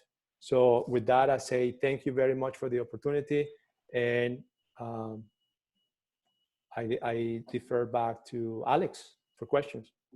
Yeah, we have a few questions here, Hugh. Thank you for that presentation. Got a question here from Seva.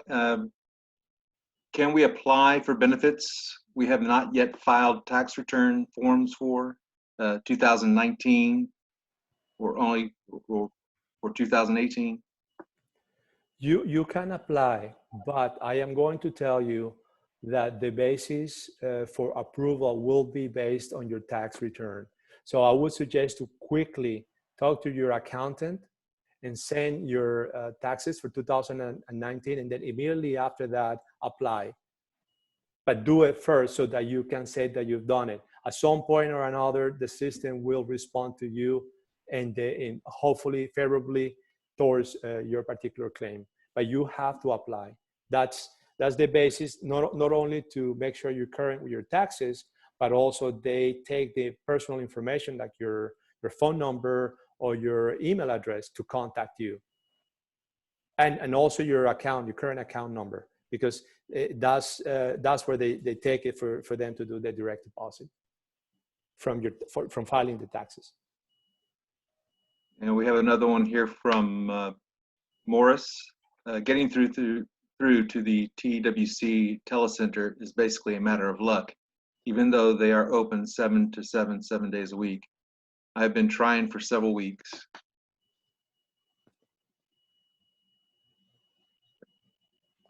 Hello, Alex. Alex, yes. You broke up. Can you repeat the question? Sorry. Yes, this is from Morris. Basically, he's saying getting through the TWC telecenter is basically a matter of luck, even though they are open 7 days a week. I have been trying for several weeks.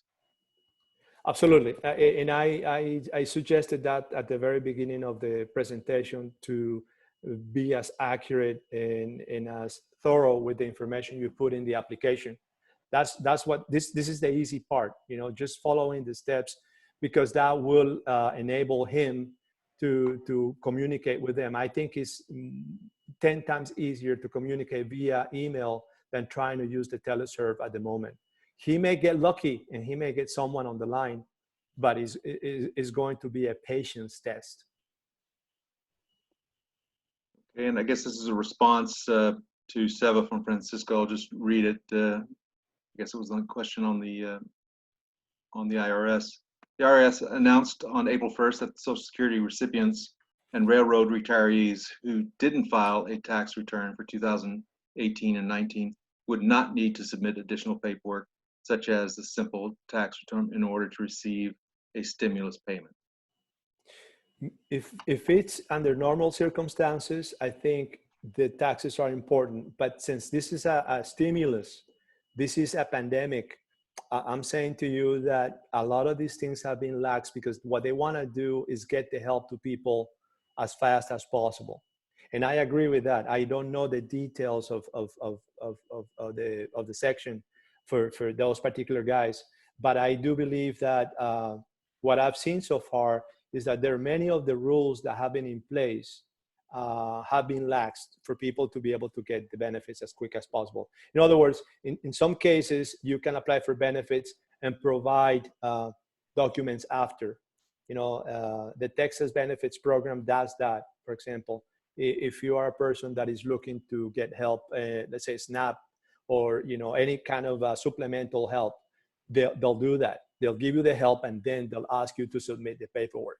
So there's not a set pattern. I would say that if you have the need for any of these benefits, apply, do it and do it truthfully, and wait and see what happens. But try to comply with the other aspects, the requisites that they're asking from you, so that if those become a problem at some point, you can basically have them ready. And get things expedited. But again, this is a pandemic. This doesn't happen every year, right? So a lot of these rules have been bent a little bit for people to get the benefits.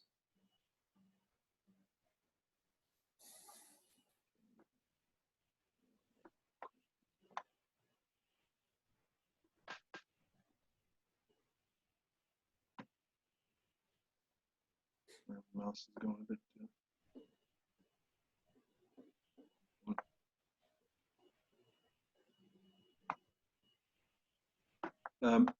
If you had to, this is from Greg, if you had a 1099 income, self-employed in 2019, but business has dried up, how do you apply for unemployment in 2020? This is one of the best questions I hear. I mean, this is, and the difference between previous claims where 1099 workers were not covered. You're covered. You're part of a small business. You just go through the same process, and you tell them that you are an independent contractor, that you use a 1099, and they'll you go through the process again like if you were working for a particular company, and you apply for benefits. It's that simple.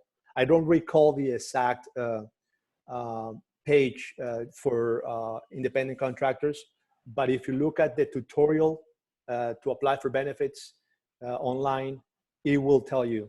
You'll find it there, and it should be a matter of reading it and doing it.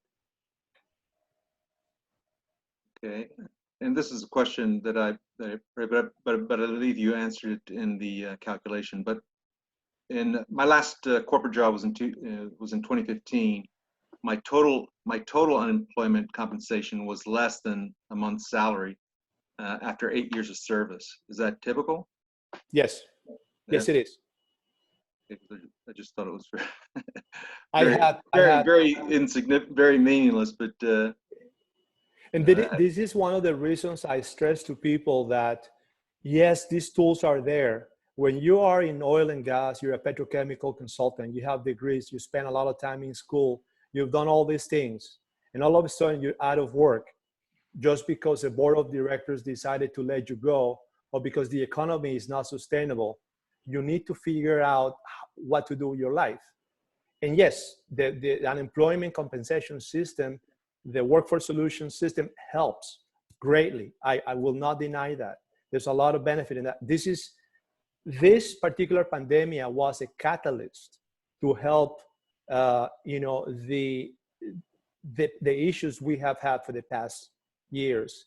We have an imminent recession coming, which is becoming a depression because the numbers show it. This is unprecedented. What's happening now is just crazy, but it was expected. In the last 20 years of this century, we have had 3 collapses of our economic system. The economic system has collapsed 3 times.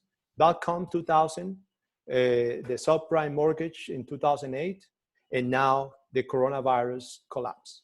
Okay, and so what's happening here is an economic stimulus. It's not just help that is given to people. They're trying to keep us alive, okay? And as such, you know, for me, it was important to stress to you that you have to make a decision, okay? Because you can sit down and wait for an unemployment check to come in every week, or you can make a decision to say, okay, I'm gonna do something that I've never done with my life, you know, at a personal level or spiritual level or work level.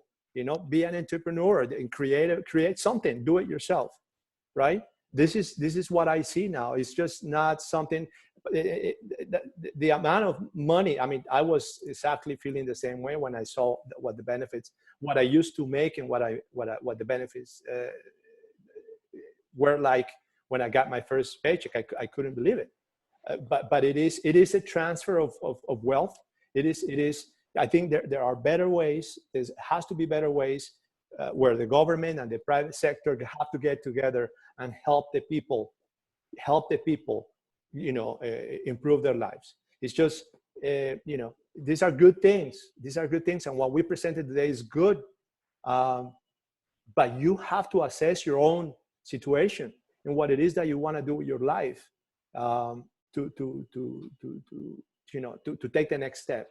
And so a lot of the takeaways here are very, very good for you to start that process. But again, and I got to stress that the more I got into the information on Texas Workforce Commission and the unemployment compensation system, there's a wealth of information there. There's a lot of information. Even if you don't do it just for the sake of getting money, do it for the sake of learning. Do it for the sake of getting informed, because there's a lot. You know, the financial information resources. You know, you need to know about taxes. You need to know about how to create a budget. You need to know basic things that people don't you know, many times don't know. And those websites offer you that opportunity for free. So do it. You know. The next here is basically a response to Seva. It's a link to the IRS answering his question. Yes, if he wants to look at the chat room link, you can click on that. Seva also made a comment. I've read that you are not required to do a minimum job search right now until business gets back to normal. Again, a question back to the previously raised issue. Those $600 per week, the government may pay you if you are eligible. Do you qualify for them, filling out the same form as for unemployment as you showed, or is there a different procedure? No, it's the same form. You use the same form, and that form will allow you to get up to $621 a month. What I'm trying to get confirmation on is that there is a pandemic funding bucket that also adds to that $621. So effectively, they say they approve you for $621, but if you were eligible for another $600, you could get up to $1,200, right? But I just need to confirm it, and probably I need to get back with Michael. He probably has direct access to that. I'm just going by what I've read and what I've seen. But it's, as far as I know, it's the same form.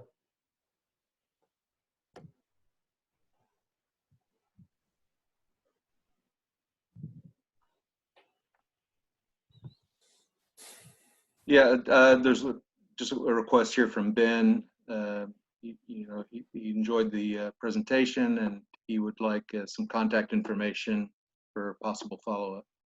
Absolutely. Let me see.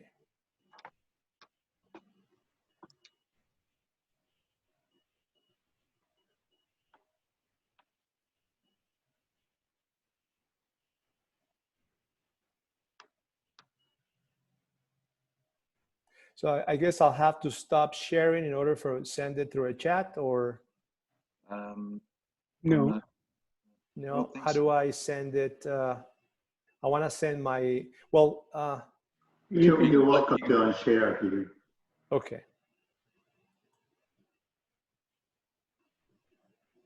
Let's see. I'll just type my contact information here if anybody wants to. Okay, and I'll just go on to the next question as you do that. If someone had a certain income amount in his or her 2019 W-2, and the stimulus did not apply to them due to them making more than 150,000, but now due to the pandemic, his or her salary is extremely low, making it difficult to pay bills now in 2020, can they apply for any help? Repeat the question for me one more time.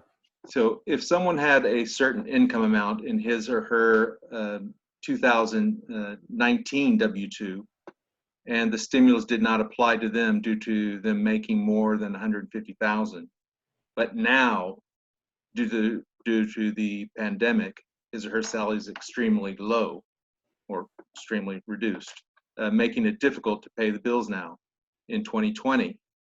Can they apply for any help? Yes, they can, of course. I mean, one thing has nothing to do with the other. The stimulus check is one aspect of the program, of the relief. The other funding goes to situation. And I would suggest that he or she do apply and see what happens. I mean, this is the moment to apply to everything you can.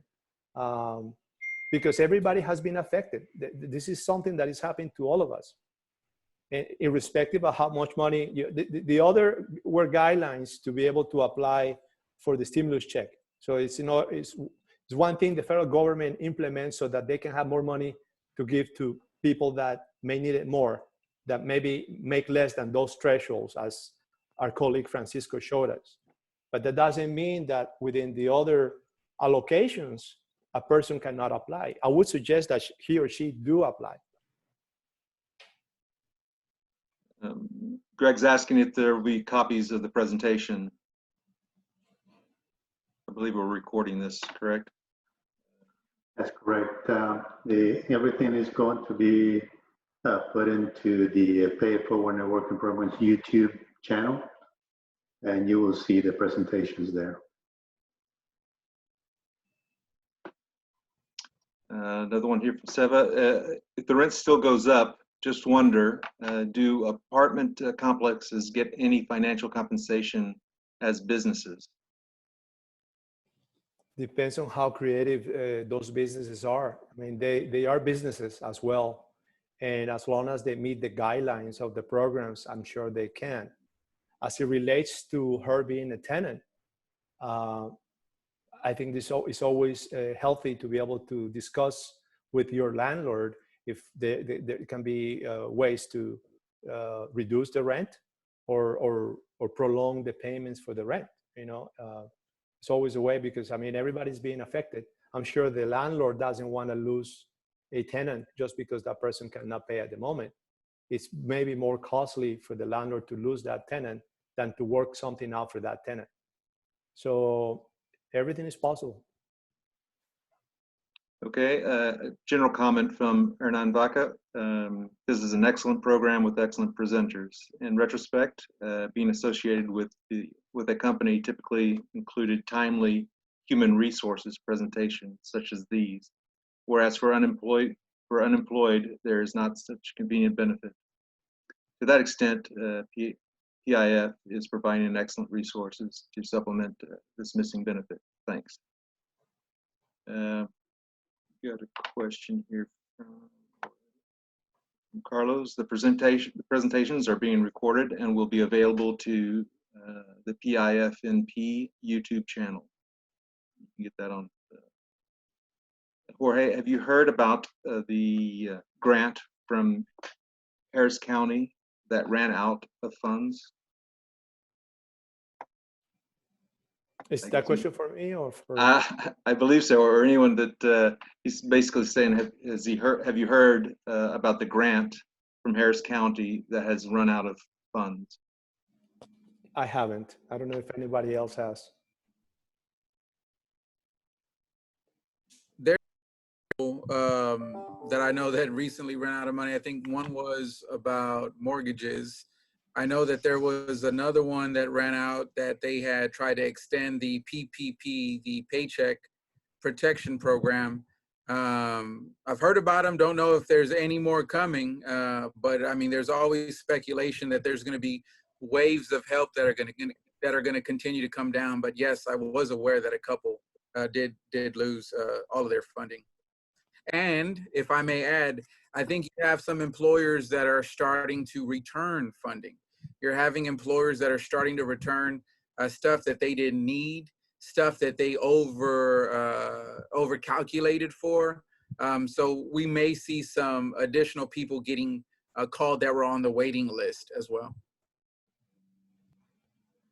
Okay, so a few comments. And I was saying that yes, apartments are getting assistance. Another thank you from Greg for the presentation.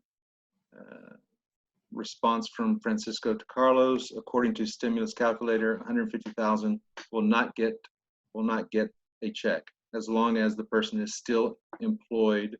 There's no benefit coming, but please check.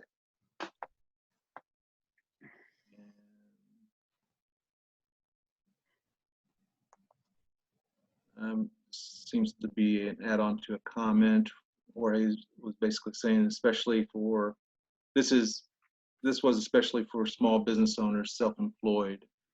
Let's see if I can answer to. I believe it was the 1099 question, if you can apply for the unemployment. Yes, you can apply with the 1099 for unemployment. Yes, of course. Particularly, that's another resource for very small businesses. You know, they've been affected. The way of business, normal business, has been affected. So they are given the opportunity to get benefits as well. Is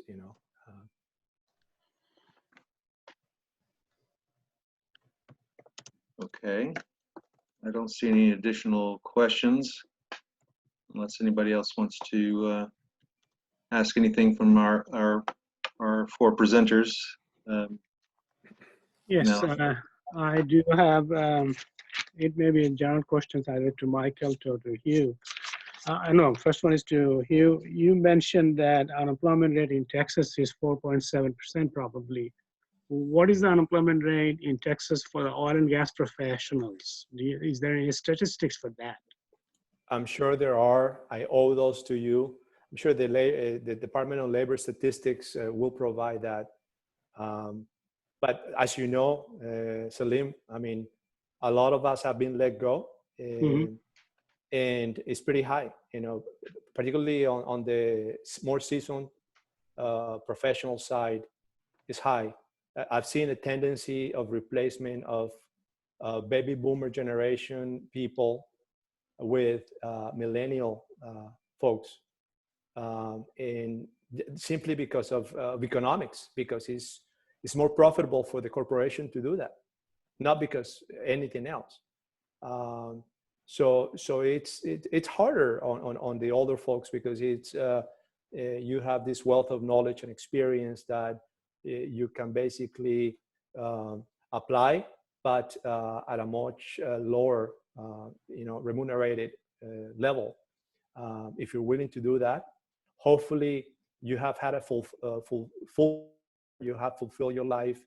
You don't have the need to go to the same level you were, because things are not going back to the same level they were. That's unfortunately the case. And so, you know, for example, I am a certified real estate person. I had to find a business or a form of business where I have more control of the outcome, my input and my output. You know, I don't necessarily feel very enticed to go back to corporate America because I don't know if they're going to lay me off in 6 months or a year when the project finishes, or when the board of directors says, "Well, we're moving your department to China." You know, it's just the reality of it. And so it's important for people to assess what they want to do, take advantage of what we have told you today. You know, I'm saying everything we told you today is finite. It has a beginning and it has an end. But your life doesn't. You know, your life needs to continue. So you need to figure out what's best for you. This is just one more resource. And so. And then the next question to you is that I think you mentioned. Go ahead. Sorry, may I? You mentioned that during the Great Depressions of 1933, I think when Herbert Hoover was the president, unemployment rate was 24.9%. It took 7 years for it to go down to 14%. So if that it was FDR. It wasn't Hoover. It's FDR. It's probably FDR? one of the most popular presidents, re-elected 3 times. Yes, 3 or 4th time probably. Yeah. Mm-hmm. Okay. So and then it went down to 14%. It took 7 years for it to go down by 10%, approximately 11%. So that means the pandemic that is going on at the moment, who knows what will happen to us, right? These are different. What I was trying to illustrate is that these are different times, but the decisions were being made based on the necessity then. At the time, FDR needed about 50 million employments for people, you know, and the private sector did not provide it. So he had to create those jobs. The government had to provide those jobs for those people. They came from World War I, and they were hungry. They had they couldn't fulfill the basic necessities. So you see today, for example, a lot of the parks in the west side of the country, the beautiful natural parks, were built by the programs FDR implemented in those days to give jobs to those people. So, you know, these are, you know, unprecedented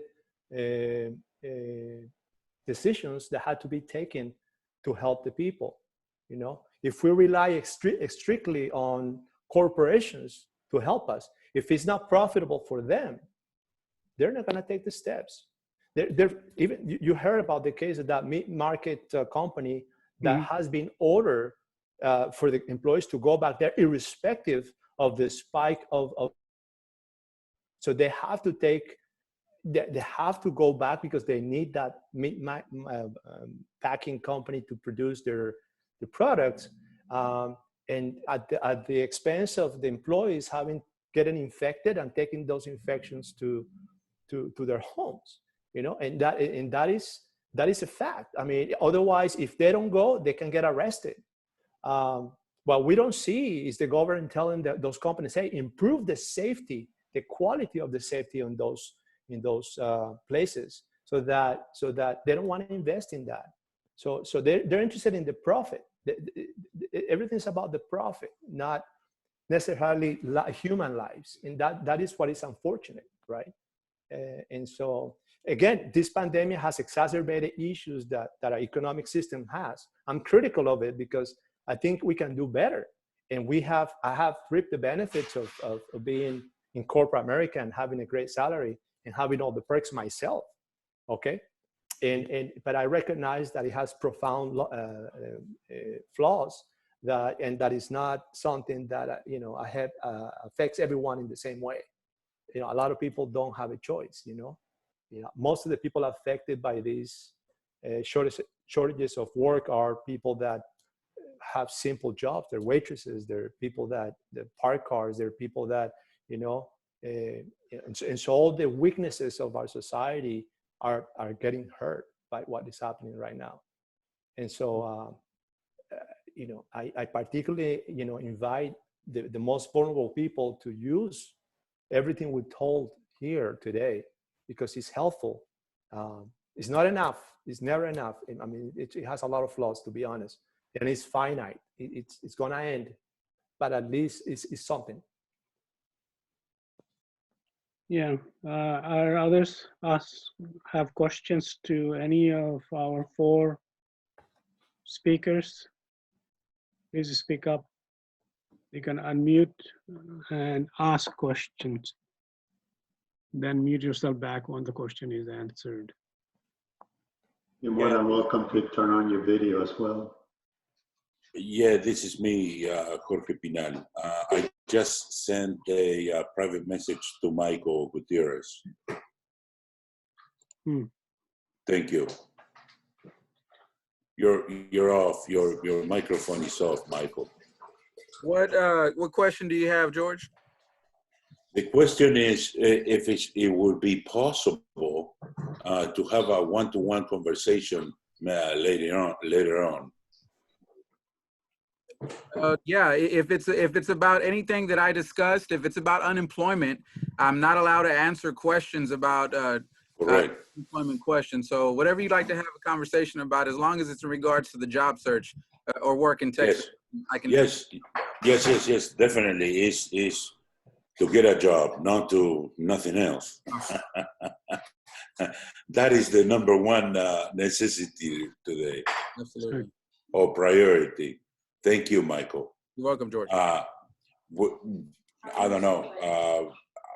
If you want to do it offline, it will be better. Yeah, I'll give you a call. Thank you.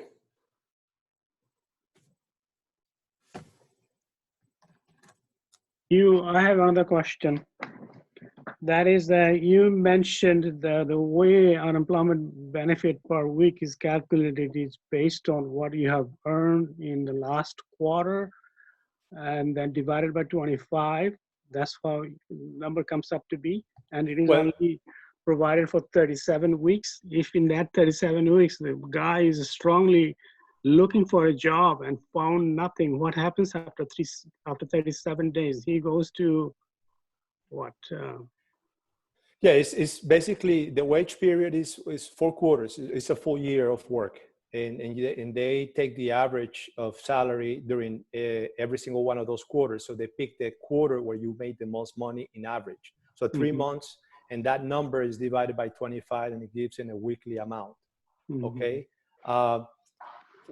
It depends on your situation. You may have the opportunity to have unemployment benefits allocated to you for a full fiscal year. So it goes roughly a year.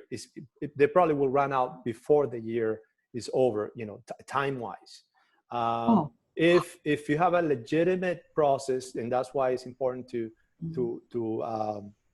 keep track of all the information, and you can prove that you have actually been looking for work, that you have special qualifications, and that you have, it's possible that they can allocate a second year, is my experience. So, but after the second year, if you have still the same problems, the system may just drop you. They just say, hey, no more, you're on your own, And so, because they cannot they cannot pretend to sustain you forever. And so the system pays you low enough and extends the amount of money such that they want you to find a job as soon as possible. They want you to work with workforce solutions. They want you to be active because they don't want to be sustaining you. I mean, they want to help you when you need it, but their goal is to basically get you back in the workforce.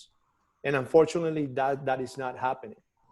You look at the unemployment compensation or the unemployment rate, the amount, it has gone down, but it has gone down in quality and in quantity. In quantity, because there's a lot of people that are not being counted. So the numbers that you see are based on people that are actually seekers, job seekers at the moment. What about all those that are not looking, that are, like you or me, that we have qualifications and we decide, hey, cannot find a job. We drop out of the system. So we're not counted. Well, to add to what you have said, what happens is in Canada, after 1 year, within 1 year, if you haven't found a job, they will put you a training program in an area which is the most demanding in the country. And they give you a choice, and you can choose which of these ones you want to get into, and they will fund it until you finish the training. This is about 6 to 9 to 1 year training programs. And they will also employ you with an employer and pay 60% of the salary of the employee in the first year. And with the guarantee, saying that the employer must take this particular person into full-time job after first 1 year of subsidy that the government provides. And on the other hand, in terms of how much they get in unemployment, it used to be 60% of their last salary. then they reduced it to 57% of the last salary, as opposed to what you said, average of the 25 weeks, and then that's what they do it. So, and that's why Canada is called socialist country. In fact, when my son came in here 3 years old, he was told at his school, oh, Canada is a socialist country. Canada is not a socialist country. There are a lot It's of not. socialist elements in this No, it's country not. as well. There's a misconception of that. And unfortunately, we've been trained for the last 70 years not to criticize our economic system. How can we, as engineers, how can we make the next project better? We have to have lessons learned. We have to have, a benchmark that we go by to be able to implement a new project better, particularly in capital projects. Same thing here. When we can debate just about anything in the United States, but we cannot debate our economic system, right? Because it's just we've been trained to think that if you don't think capitalism is the only way, there's no way. And what we've seen here, the failure to take care of a health crisis is in essence a capitalistic failure. It is. We have the resources. The amount of wealth that could have been produced, the billions of dollars that could have been produced, what we have to shut down is nothing. The amount of money that is needed to, for example, stock masks or ventilators is nothing compared to the amount of wealth that we're not producing at the moment, because everything is because there's not a profit-driven principle taking place right now. And why should for example, Jeff Bezos, the richest man in America, makes 120 billion, has a wealth of 120 billion dollars, has to make another 24 billion dollars because his Amazon stock went up, when we have 30 million people unemployed? So these are drastic differences of a system that works for some and doesn't work for the rest. Yes. You look, for example, at Italy. Italy has an employment compensation system. It's called the Marcora law, which allows, for example, if you're an employee and you're looking for work and you cannot find work, the unemployment system in Italy gives you an option to get all the money at once, up front, right? If you can find 9 other people that can give you, that are in the same boat, you can get all that money from 10 people, and establish a business, a cooperative enterprise, a cooperative, which every person that puts their money in has a stake in it, and is one person, one vote. It's not decided just by the board of directors. It's decided by the owners of the business. So has a couple of benefits. It incentivizes the people to feel good about themselves because they're trying to establish a new business. They don't feel the shame of being unemployed, feeling bad, not making the money. But also they know that they have been given all the money up front and they need to succeed. They need to make this idea successful. So they're gonna put 120% of them to make that business happen, right? So it's like Canada is another example, of a different policy where they manage things differently and they enable and help the people to do and offer the best they can offer. Not necessarily something that will make you like a lot. It happens here a lot. You're disposable. It comes to a point that you're good for nothing. So what do you do then? What do you do next? And so that's my point. There's, this is all tied to our economic system. It's not just the crisis that is happening right now. The crisis exacerbated the issues that we have had in an economic system for a long time. And we will have, because it will set us up for the, .com happened in 2000, the subprime rate 2008, and we were long due for another one, which is unfortunately through a health crisis called the coronavirus.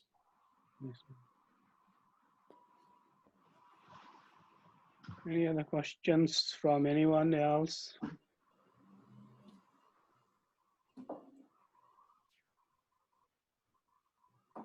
Michael? I have a question to you. Do you know if those who are on a statutory W-2, if they leave the job or they lose their job, do they qualify to apply for unemployment benefit? I don't have any comments on the unemployment benefit side of the house, more on the job search side of the house. I see. Okay. Repeat the question again, Salim. Well, there's a thing called 1099 and W-2, right? W-2 when you work for an employer, right? Mhm. But there's another concept called a statutory W-2. Do you know what that is? What is it again? Repeat. A statutory W-2. What is it? Statutory W-2 is that you work on a commission basis, but on the other hand, your benefits are covered by the companies, mostly by the financial companies do it, such as Prudential's, Transamerica, this kind of companies. So if you on a commission job that you do on annuities, life insurance and all of the things, if you don't make money, and so you don't have enough W-2 income coming in, statutory W income coming in. So if from that job, either you resign or they let you go, do you qualify for unemployment benefit? And how do they calculate unemployment benefit when the commission was not enough, commission wasn't collected, say in the last 52 weeks or so, or 4 quarters? I do not know the answer to your question. I'm sure there may be a provision for that somewhere. Mm-hmm. But let me look it up and I'll get back to you, Salim. Okay, no problem. Thanks a lot. Yes, in addition to that, it's quite interesting because something very similar happened to me. Mm-hmm. I opened my company the second half of the year of 2019. As I opened my own company, consulting company, I start receiving payments for 2 of the projects that I was working. Sure enough, the first quarter was perfect. The third quarter of the year was perfect. Second quarter, they pay half because they didn't have enough resources to pay me. I still put in the same amount of hours and I still putting the same amount of money thinking that by the end of the project, I was going to receive the full pay. I haven't. I worked for another 3 months because basically I didn't have anything else to work out. So the first quarter of 2020, I didn't receive any payment. I worked for free. And basically the last quarter of 2019 as well. So when I filed my taxes, I did file my taxes for what exactly I made, of course, but there is no provision for whenever I do the claim, the company are more than happy to fill up any information and certify that they owe me this money, of course. But there is no way to put that. There is nowhere that I can say, look, I made this amount of money. This is the company that is certified that I made it, but there is no money. So if anybody has something that I could apply, and that is exactly what I'm doing right now with Texas Workforce Commission. I'm presenting this case. Of course, nobody says anything. They don't have a clue how to act. Mm-hmm. It would be a matter of you being patient enough to put your argument together and make sure that the receiving side knows what you're asking. Because okay, perfect. That's the other thing. I mean, you may talk to the first clerk, but they don't know, they don't have a clue of what you're saying. You have a special condition, which you need to explain in a special way. be patient and present it. I would present it, and if you feel that there are some qualifiers there, move along. I mean, the worst question you ask is the one that you don't ask. You can ask. Exactly. Yes. Yes. So do it. Yes. Yes. Yeah, I will keep abreast on, and I will keep until I have a really true answer, because this is a valid and very fair case. So thank you. If you establish your user ID, like I show you in my slides, with the unemployment system, you establish a channel of communication. You can communicate in writing, which is better for you. Don't talk to anyone that answers the phone. Send your information, write it well, and send it to them, and establish a case. I already opened the case. Yes. Great. Yeah. That was a couple of weeks ago. Thank you. I have a comment. You saw me with my common sense mask. The reason I was wearing that is because the team that comes to spray for bugs was in my office, so I didn't want to contaminate them. But let me tell you a little bit about that team. It's a husband, a wife, and a son. Ooh. He was laid off a long time ago from a fancy sprayer company.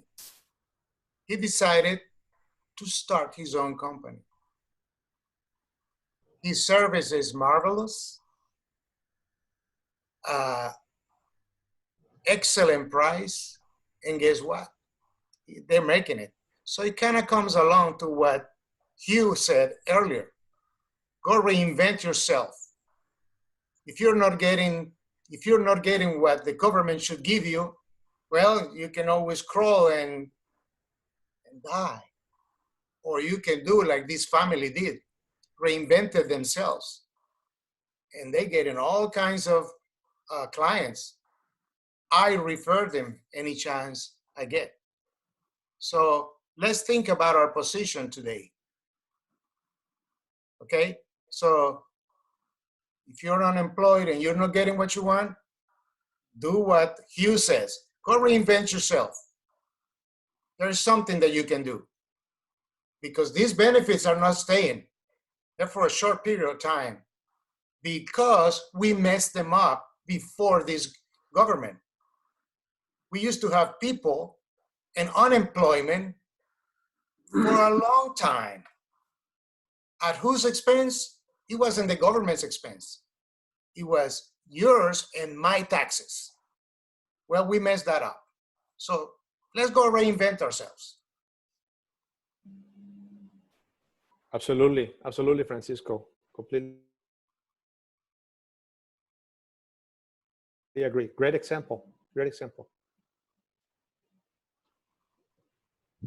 Agreed, and I think with chaos and confusion, there's always opportunity. And I think as we overlook what our community is needing, what is there a lack of, what kind of skills do we possess that can serve our communities in those capacities, I think those are the striking tones that we should be looking for. The people on this call have obviously found ways to break those walls down to make it to where you are. And how do we continue to serve the community in a way that it's an immediate need, whether it's the lack of sanitizer, whether it's the lack of masks, whether it's the building of sanitation companies. It's just the oyster is beginning to open, but through we always believe at Workforce Solutions, in chaos and confusion, there's extreme opportunity.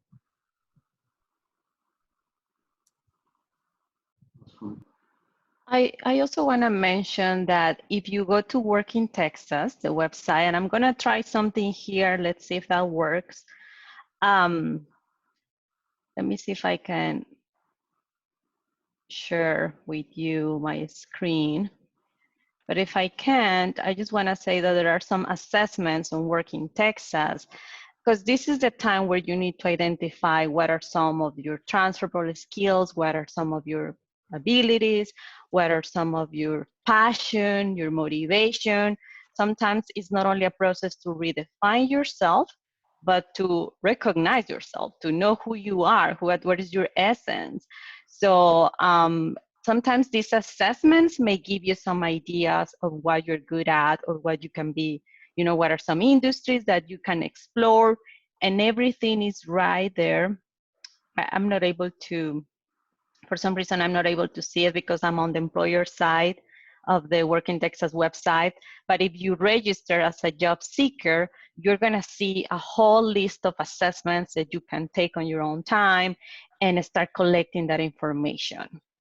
That would be something that you definitely need to look at. Yeah, just to reiterate what Joanna says, I took the time to go through those websites, and really, I didn't have enough time because there's a wealth of information and tools to help people out. I cannot reemphasize on that. Whether you do this for a small paycheck or you do it for your own enrichment, do it. It's worth it. Really, what you can gain out of the tools that the Workforce Solutions offers, they put a really good job at making a comprehensive package of information for people available. Use it, utilize it. That's one good aspect of being part of this presentation and being part of this process today, is that I had to go through some of that stuff to understand what it offers, and that's certainly worth it. I suggest, if you can, take your time, and if you can't not understand 100% English, use Google Translator. Just translate it to your language, whatever it is, and understand it. But make sure you understand it, because there's a lot of good information there. So, Hugh and Johanna, are you saying those information that are available in the workintexas.com site, right? And they help you to assess what are the transferable skills that you may have, using that in which industry you can go now that is booming, that is viable to get a job at. Is that what it is? That's part of that. We have labor market information by different regions. So you get to see what industries are growing, what type of jobs are available. So that's part of that.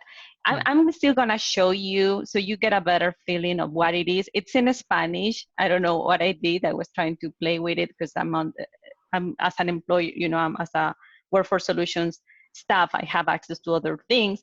But here, this is in Spanish for some reason, but here you can find careers, different careers. Here it says career exploration, career information, exploring the market, labor market information, community and benefits, financial services, veteran services, services for youth, services for older people, discapacities. And here, this is what I was telling you about. Here is training. So in English, it's going to be training. And then you can click on it, and there's going to be other websites that are going to take you to another website that I don't know if I have the name right here, but let me see if I have it.